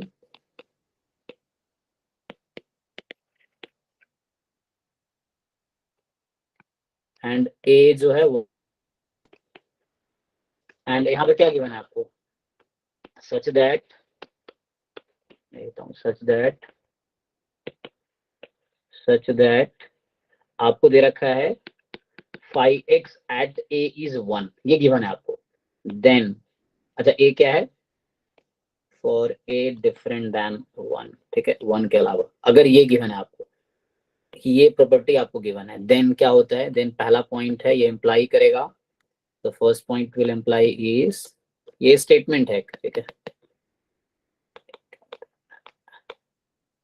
first point is कि probability x belongs to 2 pi k upon a such that k is integer, this will give you 1, ये स्टेटमेंट। दूसरा पॉइंट है phi is periodic function, अब ये periodic function के sense में है, of period mod a, ठीक है। एंड अगला पॉइंट है तीसरा कि इंटीग्रेशन 0 से 2 पाई, ये भी एक ऑप्शन था एग्जाम में, e की power minus iota T N phi x of t dt, this will be equal to 2 pi time probability x is equal to 2 pi n upon a। अगर आपको n से प्रॉब्लम है, you can take it k, है ना, so यहाँ बस k हो जाएगा। So this is the theorem.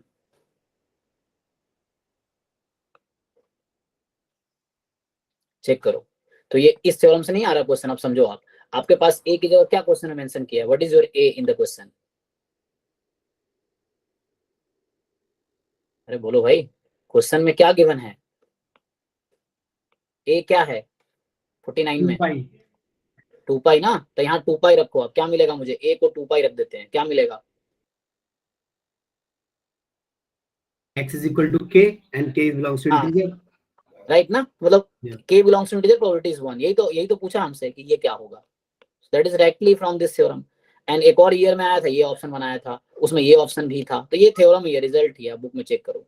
ये गेट 2022 में थर्ड ऑप्शन। हाँ ये शायद है ना, ये 2 3 दोनों था उसमें, हाँ 2 और 3 ये आपका इस ईयर 19 में था ये वाला, तो ये चीज है। ठीक है, चलिए। फाई क्या है, ये कैरेक्टरिस्टिक फंक्शन है of x. Okay,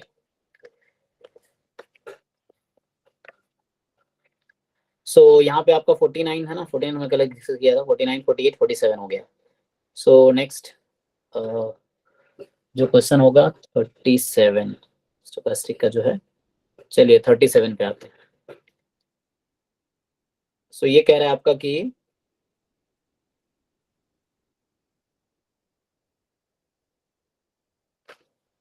consider a discrete time Markov chain on state space 1 2 on one step transition probability matrix this one। ठीक है, तो पूछ रहा है p की पावर n, ये p की पावर n करोगे और n टेंस टू इन्फिनिटी लोगे तो क्या आंसर आएगा, बताइए आप लोग कैसे सॉल्व करेंगे इसको। मैं इधर लिखता हूँ 37। सो क्वेश्चन नंबर 37 जी। Sir one step transition matrix के लिए सर यहाँ पे 2 क्रॉस 2 पे है, तो जी। ए बी और A B 1 minus A into A 1 minus A matrix बना लेते हैं, मतलब एक मैट्रिक्स, मतलब एक डायरेक्ट फार्मूला है यहाँ पे, मतलब पढ़ा है। जी जी जी, एक मिनट, तो इसको मैं लिख देता हूँ p को 1 minus A B 1 minus B, आप ये कहना चाह रहे हैं। तो यहाँ पे वही ए इक्वल टू 0.8 और बी इक्वल टू 0.3। इसका फॉर्मूला क्या होता है? 1 अपॉन ए प्लस बी, बाहर रख रहे हैं 1 अपॉन ए प्लस बी, ठीक है, बाहर मैं 1 अंदर ही अपॉन ए लिख प्लस, हाँ हाँ। बताइए। B upon A plus B जी। बी नीचे ये वो मतलब second column row B upon A plus B, ये कहना चाह रहे हैं ना आप? Yes sir, yes. हाँ, ये भी एक रिजल्ट है एक्चुअली, डायरेक्टली 2 क्रॉस 2 में एक डायरेक्टली रिजल्ट है, मतलब थ्योरम है, आपको बुक में मिल जाएगा। So this is directly a theorem.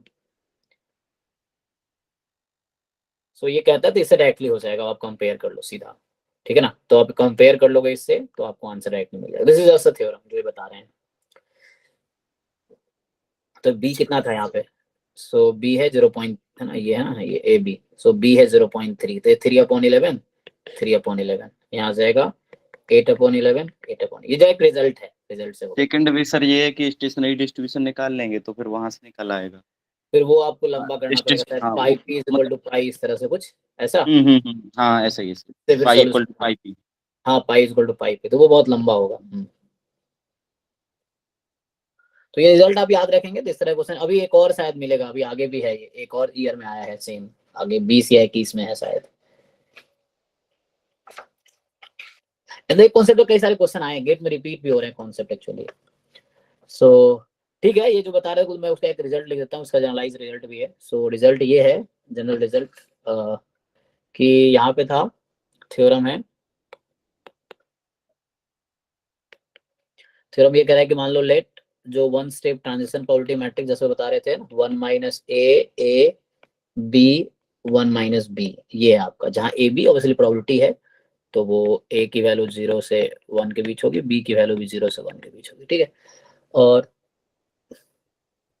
आगे क्या है कि जैसे अब जो p की पावर n होता है एक्चुअली, उसका इन जनरल फॉर्मूला अगर आप डिराइव करोगे n टाइम्स, तो ये डिराइव्ड है ऑलरेडी, आप कोई बुक पढ़ोगे तो बुक में दिया हुआ है, like b upon a plus B, a upon a plus B, b upon a plus B and a upon a plus B, ये तो है प्लस, आता है 1 माइनस a माइनस बी की पावर n टाइम्स, फिर आता है a upon a plus B minus a upon a plus B, फिर b upon a plus B, नहीं माइनस b अपॉन b ना, b अपॉन, सो ये है। अब यहाँ लिमिट n टेंस लगा लो तो ये 0 हो जाती है एक्चुअली, तो अब जब लिमिट लगा लेते हो इसमें, सो इसी में आप देख पा रहे होंगे simply limit n tends to infinity आप लगा लेंगे तो बस ये बचेगा आपका एक्चुअली। सो थोड़े से बुक में अगर आप थ्योरीज देखेंगे तो आपको बहुत सारे क्वेश्चन हो जाएंगे गेट में, मतलब उतना डिफिकल्ट भी नहीं आ रहा जैम जैसा कि बीएससी लेवल है, लेकिन क्वेश्चन बीएससी से ऊपर का आ रहा है। जैसा जैम में होता है। सो इस तरह से और भी रिजल्ट एक्चुअली, अगर मैं और रिजल्ट लिखूं लाइक इसमें क्या होता है कि अगर मुझे इनिशियल प्रोबेबिलिटीज पता है, फॉर एग्जांपल सी पॉइंट है, अगर ऐसा है इनिशियल प्रोबेबिलिटी है, इसका मतलब नोटेशन में लिख रहा हूँ कि x not is equal to 0, है ना, यहाँ ये होता है probability x1 is equal to 0 and dot dot dot, या चलो इतना ही है बस।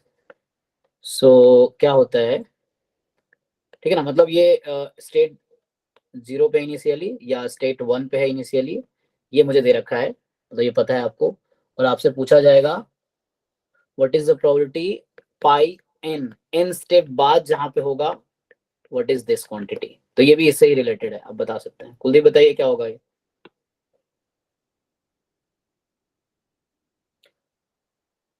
इसका जो P एक्चुअली आता upon है, A plus B. हाँ हाँ हाँ राइट, तो ये भी एक्चुअली यही आता A है। upon A plus B. Yes, तो यहाँ एक्चुअली थ्योरम ये होता है कि this doesn't depend on the initial where you started, it doesn't matter, it just depends on this matrix, transition probability matrix. मतलब हालांकि आप ऐसे जानते हो, अगर मैं ये लिखने से पहले ये लिखता, चलो रिमार्क में अगर ये नहीं लिखता डायरेक्टली आपसे, मैं वही पूछता कि व्हाट इज मीनिंग दिस। सो जो पाई n क्या होता है, पाई 0 इंटू पी की पावर n, ये था ना फॉर्मूला। Yes. ओके, तो ये है। अब जब इसमें क्या करते हैं, limit n tends to infinity जब आप लगाते हैं, सो ये एक्चुअली इसमें सम तो 1 ही होता है ना दोनों का, इसीलिए फॉर एग्जांपल मान लो ये अल्फा है, ये 1 माइनस अल्फा है, तो एट द एंड ये इफेक्ट नहीं करता है, ठीक है ना। सो ये जो आंसर सीधा सीधा यही आ जाएगा यहाँ पे जब सॉल्व करते हैं आप, तो आता है B upon A plus B और B upon A upon A plus B आ जाता है, ये आता है ना। तो अगर समटाइम्स अगर ये पूछ लेता आपसे तो ये बता सकते हैं। तो इनिशियल प्रोबेबिलिटी था ये ना, after in step. Okay,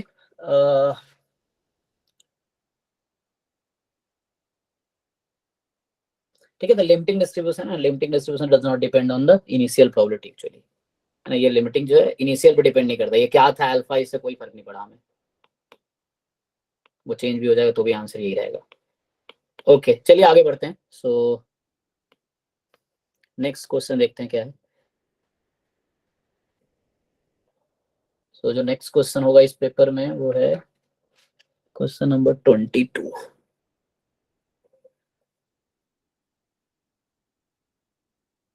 okay 22, तो ये तो हमने किया तब भी जब एक क्लास में डिस्कस कर रहे थे। चलिए 22, सो यहाँ वो कह रहा है कि late xn be a discrete time Markov chain on state space 1 2 3 with one step transition probability matrix this one and initial distribution आपको दे रखा है, वो जो मैं लिख रहा था पाई 0, है ना, यहाँ पे वो है 0.5, मतलब चलो 0.5 0.2 0.3 है ना।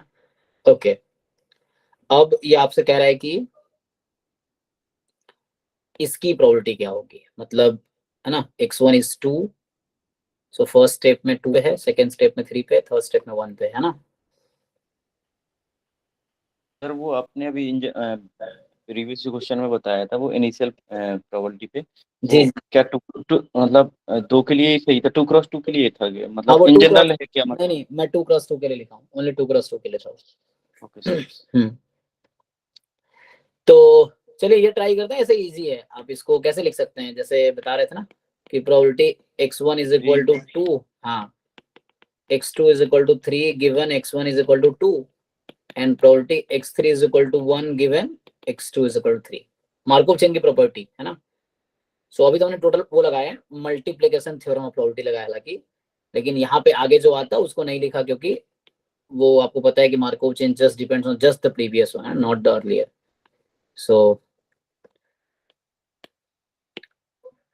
हो गया ना। अब ये कैसे निकालेंगे आप, तो इनिशियली कहाँ पे था, ये प्रोबेबिलिटी है, अब 2 पे पहुंचेगा एक स्टेप बाद, तो उसकी प्रोबेबिलिटी कैसे डिसाइड होगी, probability x1 is equal to 2 होगा, ये कैसे डिसाइड होगी,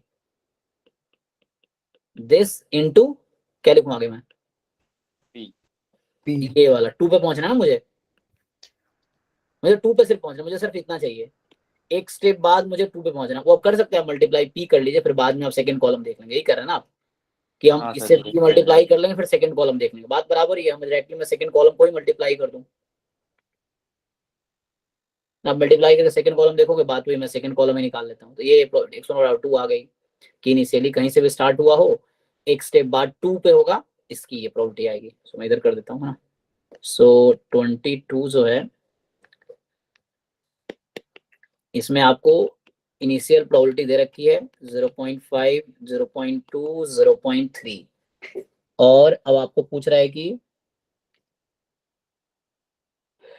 P आपको दे रखा था ना, P जो भी है। सो P हमें बस सेकेंड कॉलम से भी मतलब है तत्काल 1 2 3 है ना, 1 2 3। तो सेकेंड कॉलम है यहाँ पे 0.3, 0.2, 0.4।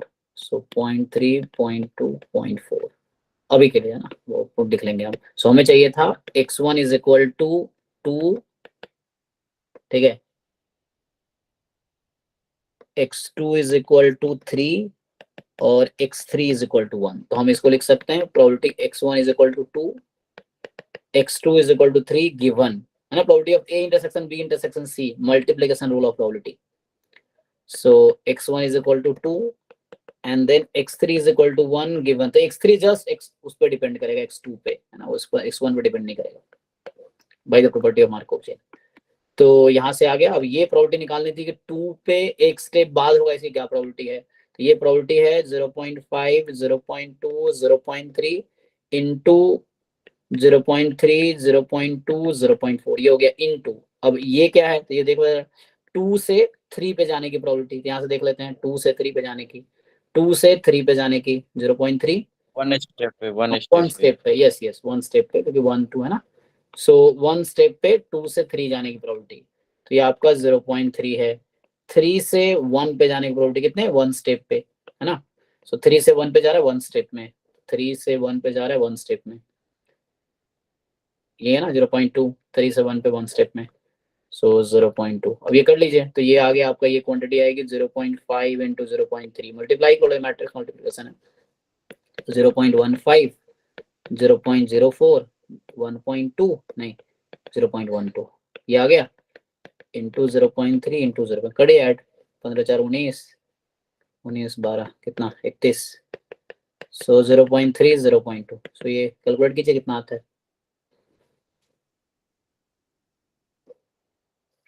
ठीक है, मल्टीप्लाई करके देखो क्या आता है।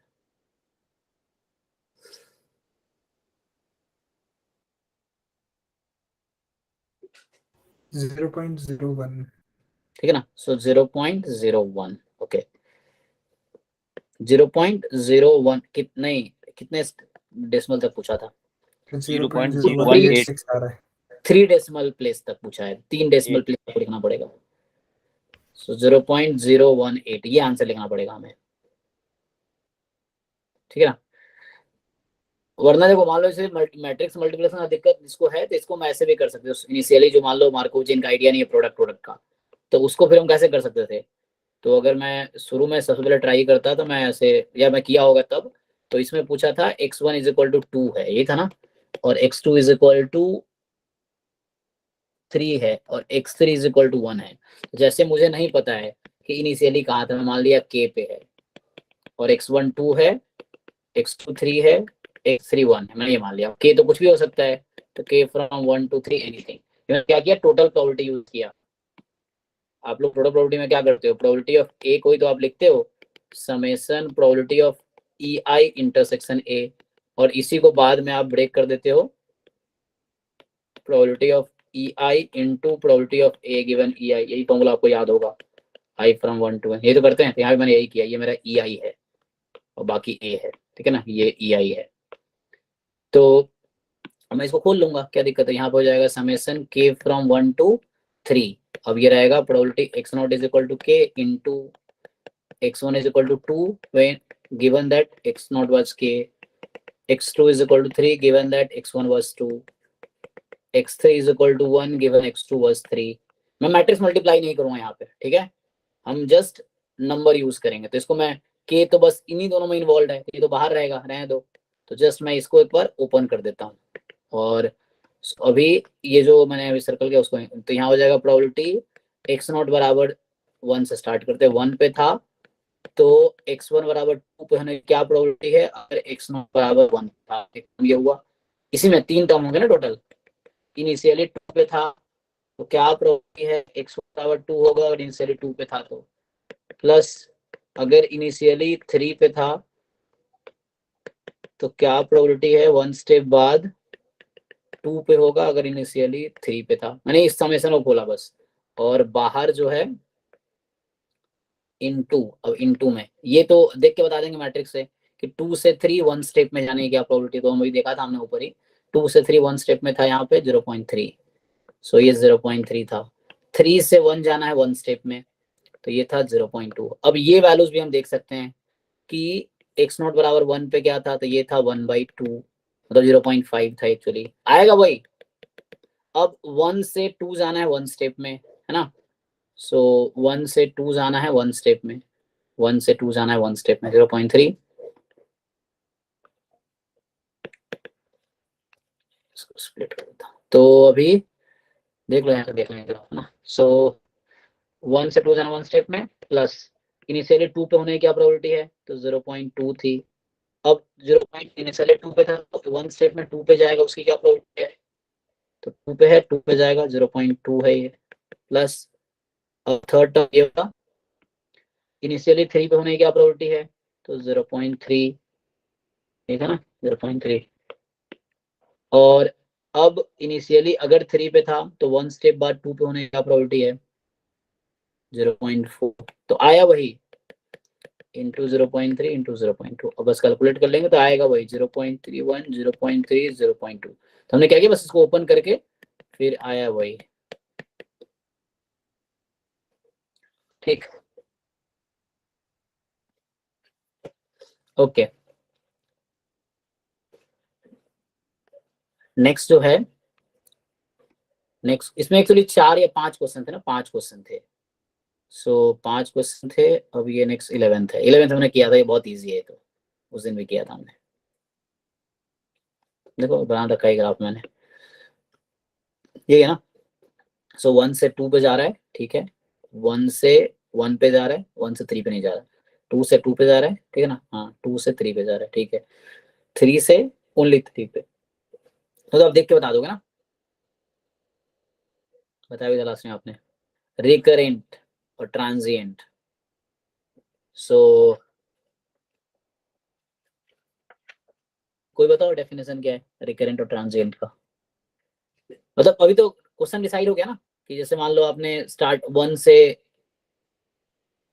चलना शुरू किया तो 1 पे रिटर्न आने की पॉसिबिलिटी है कि नहीं है, अगर 1 से रिकरेंट में सर ये रिकरेंट की डेफिनेशन ये है सर, कम्यूटेटिव होने चाहिए, क्लोज भी होने चाहिए, मतलब जिस पॉइंट से हम स्टार्ट करें उसी पॉइंट पे आ जाएं और उस पॉइंट से कहीं और ना जाए, मतलब वही है, सिमेट्रिक टाइप का रिलेशनशिप बने उस पे।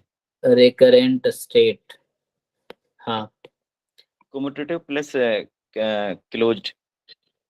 अच्छा, कम्यूटेटिव प्लस क्लोज्ड, मतलब जाने आने के दोनों रास्ते खुले हो और क्लोज्ड हो, है ओके। तो वैसे तो ऐसे टर्म में बताओ, थोड़े इजी लैंग्वेज में बताओ,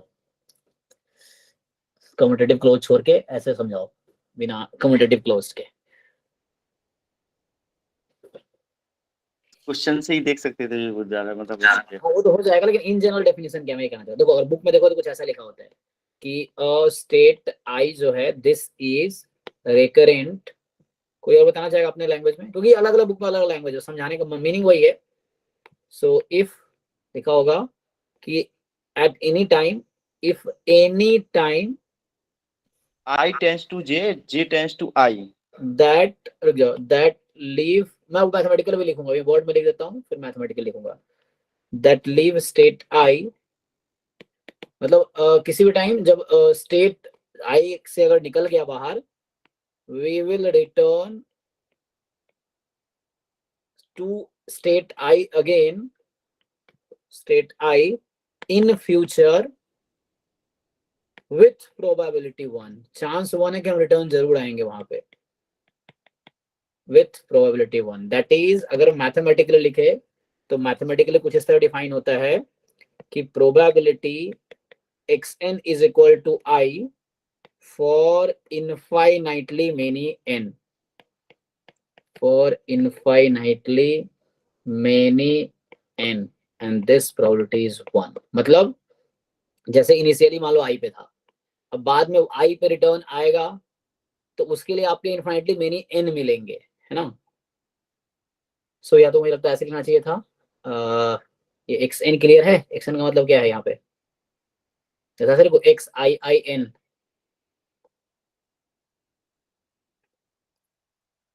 एक्स जीरो आई का मतलब इनिशियली उस पे था, जैसे एक्स अगर मान लो एक्स टू आई आ गया, इसका मतलब कि 2 स्टेप बाद वापस इस पे आ गया, है ना, सेकंड स्टेप में आई पे आ गया रिटर्न होके। या कोई दूसरे टर्म में बताना चाहे तो बताओ अपने टर्म में। सो how do you define? Sir इसको ऐसे बोल सकते हैं, क्लोज्ड एंड एब्जॉर्बिंग। एब्जॉर्बिंग थोड़ा अलग हो गया, एब्जॉर्बिंग मतलब ये उसके आगे नहीं जाएगा ना, मतलब यहाँ की उस पर वापस आ सके ना, ऐसे नहीं वापस जाने का भी हो, लेकिन वापस आने की प्रोबेबिलिटी 1 है, रिटर्न आ सके। मैं भी थ्योरम से तुम्हें कंपेयर कर सकूं, मतलब कहने को तो इस क्वेश्चन में क्लियर है ना एटलीस्ट, वैसे तो बहुत सारे टर्म है, सो ना डिस्कस नहीं करेंगे अभी हम, मतलब इस क्वेश्चन में क्लियर है ना। तो वन स्टेट क्या है, क्या ये रिकरेंट है या ट्रांजिएंट है? अगर तुम 1 से निकल गए क्या वापस आओगे 1 पे कभी? No sir. नहीं, तो ये रिकरेंट नहीं है, तो 1 रिकरेंट कह रहा आउट हो गया, ये भी कह रहा 1 रिकरेंट है भी आउट हो गया, ये भी कह रहा 1 रिकरेंट है भी आउट हो गया, तो बी सीट बचा। ए सी डी कह रहा 1 रिकरेंट है, तो ये तो वैसे ही आउट हो गया, तो 1 रिकरेंट नहीं है, वापस अगर 1 से निकल गए तो वापस तो होगी नहीं, उसकी प्रोबेबिलिटी 0 है वापस आने की, सो दिस इज अ ट्रांजिएंट। 2 से निकल गए वापस 2 पे आने की प्रोबेबिलिटी 0 है, so that is a transient. 3 पे आ गए तो यहाँ एब्जॉर्बिंग है ना। बट अगर मान लो ऐसा होता, सपोज यहाँ पे ऐसा होता, तो क्या 3 क्या होता, क्या 3 रिकरेंट होता तो? फिर तो सारे पूरा करंट हो हाँ जाता ना हो सर। जाता ना, क्योंकि वापस आने की वजह तो आ सकता था ना उस तरह से। लेकिन तुम्हारे हिसाब से ऑब्जर्विंग कौन है अब, सॉरी क्या बोलते हैं? इसमें फिर ऑब्जर्विंग तो होगा नहीं, पूरा क्लोज सेट हो जाएगा। हाँ तुम देख रहे थे ना कि रिकरेंट के लिए तो ऑब्जर्विंग चाहिए, यस सर। जरूरी नहीं है ना। Yes sir. हाँ ठीक है, तो इस क्वेश्चन में एटलीस्ट क्लियर है ना, मैं जस्ट टर्म लिख रहा था। और ट्रांजिएंट को कैसे डिफाइन करते हैं, ट्रांजिएंट को कैसे, रिकरेंट नहीं है तो ट्रांजिएंट, या कैसे दूसरा टर्म में कैसे डिफाइन करोगे? बताओ भाई कुलदीप, आपको आइडिया है? कैसे डिफाइन करते हो आप ट्रांजिएंट? मैथमेटिकल फिर देख रहे। कोई सही बता दो। फाइनाइटली मैनी एन होता है शायद। हाँ राइट, यहाँ पे फाइनाइटली मेनी एन होगा actually, yes, so that will be for only finitely many N. या अगर इन्फिनिटी मेनी एन लिखते हो तो प्रोबेबिलिटी 0 हो जाएगी, ये चीज है। अगर मान लो इन्फिनिटी मेनी एन यहाँ लिखते हो तो वो प्रोबेबिलिटी फिर 0 हो जाएगी, यही चीज लिखो मैथमेटिकली। सो है ना, अगर मैं मैथमेटिकली लिखता हूँ, सो एक्स एन बराबर आई फॉर, मतलब किसी nth स्टेट में आई पे आ जाएगा, फॉर इनफाइनाइटली मेनी एन, तो इसकी प्रोबेबिलिटी 0 हो जाएगी, ये चीज है। या only you right finitely many N हो सकता है, तो ये चीज। या मैथमेटिकली वो लैंग्वेज लिखोगे, तो लैंग्वेज कैसे बोलते हैं हम लोग?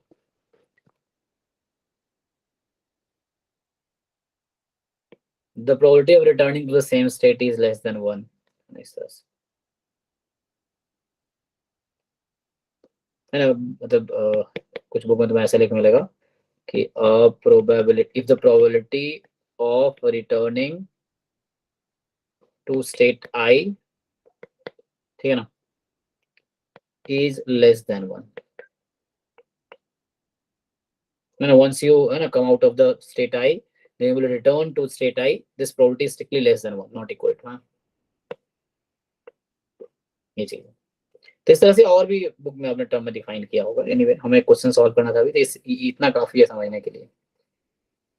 तो यही क्वेश्चन है, 5 क्वेश्चन, 11 था, एक 22 था, है ना, और फिर इधर 37 था,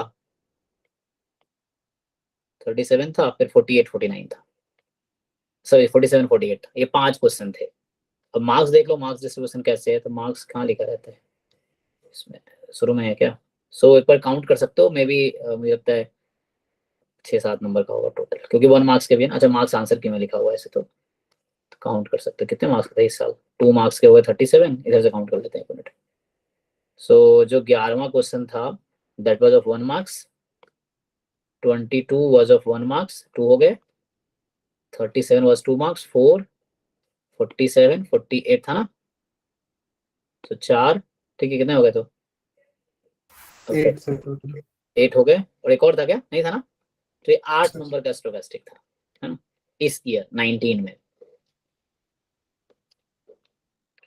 ओके, तो आगे कर सकते हैं, और 20 का अगर करना है सो वी कैन ट्राई,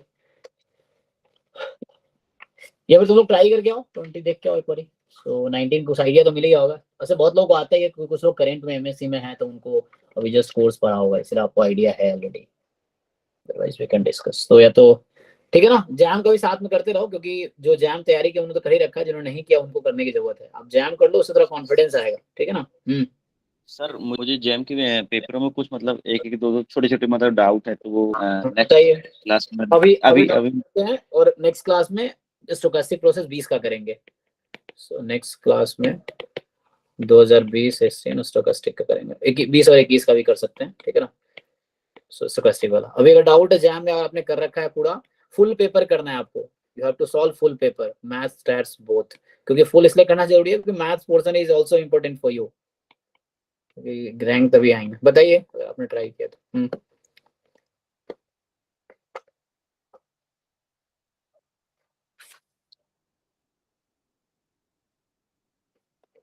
जिन लोगों ने ट्राई किया, अगर डाउट है तो बताओ।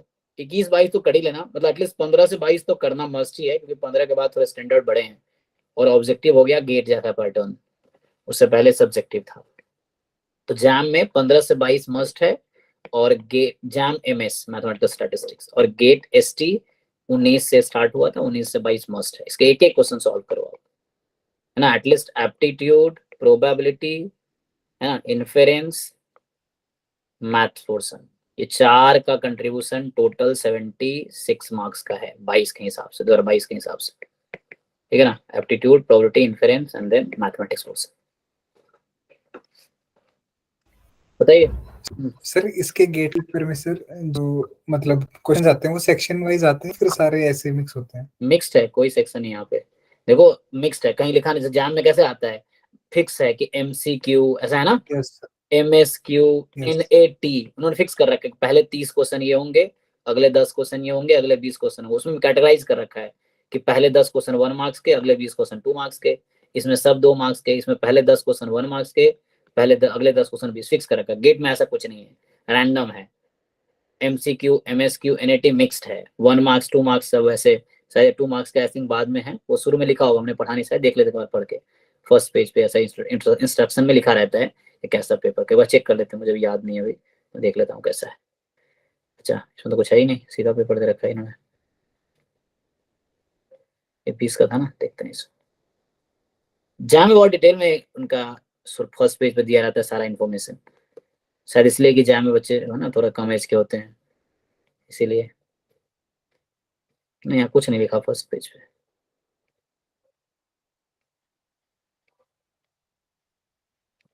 है ना, ये देखो इतना ही है बस, list of symbols and data, ये 2016 में था ना, तो उस तरह से आगे कुछ इन्फॉर्मेशन नहीं है, हमें तो 19 के बाद से मतलब ऐसे तो 19 का देख लेते हैं, 19 में फर्स्ट टाइम हुआ तो इन्फॉर्मेशन देने चाहिए।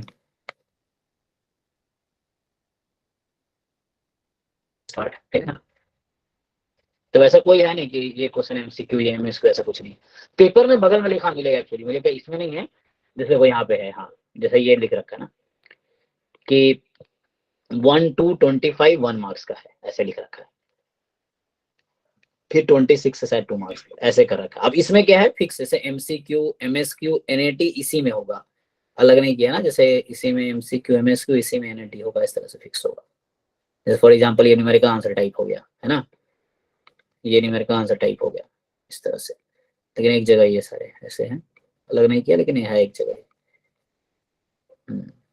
ठीक है।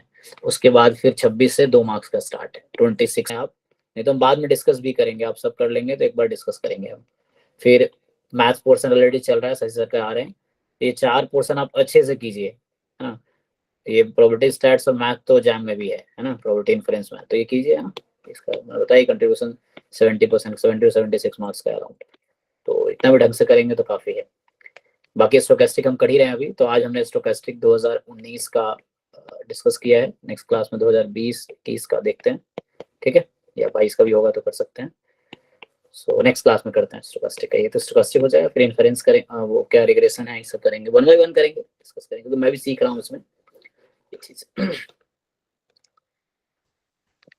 ठीक है, तो आई थिंक आज के लिए इतना ही रखते हैं, नेक्स्ट क्लास में मिलते हैं आगे। हाँ, आप लोग आगे अपना मेहनत कीजिए, वो भी कर सकते हैं, जैम और गेट का जो कर सकते हैं। ठीक है, चलिए नेक्स्ट क्लास में मिलते हैं। Thank you. Thank you sir.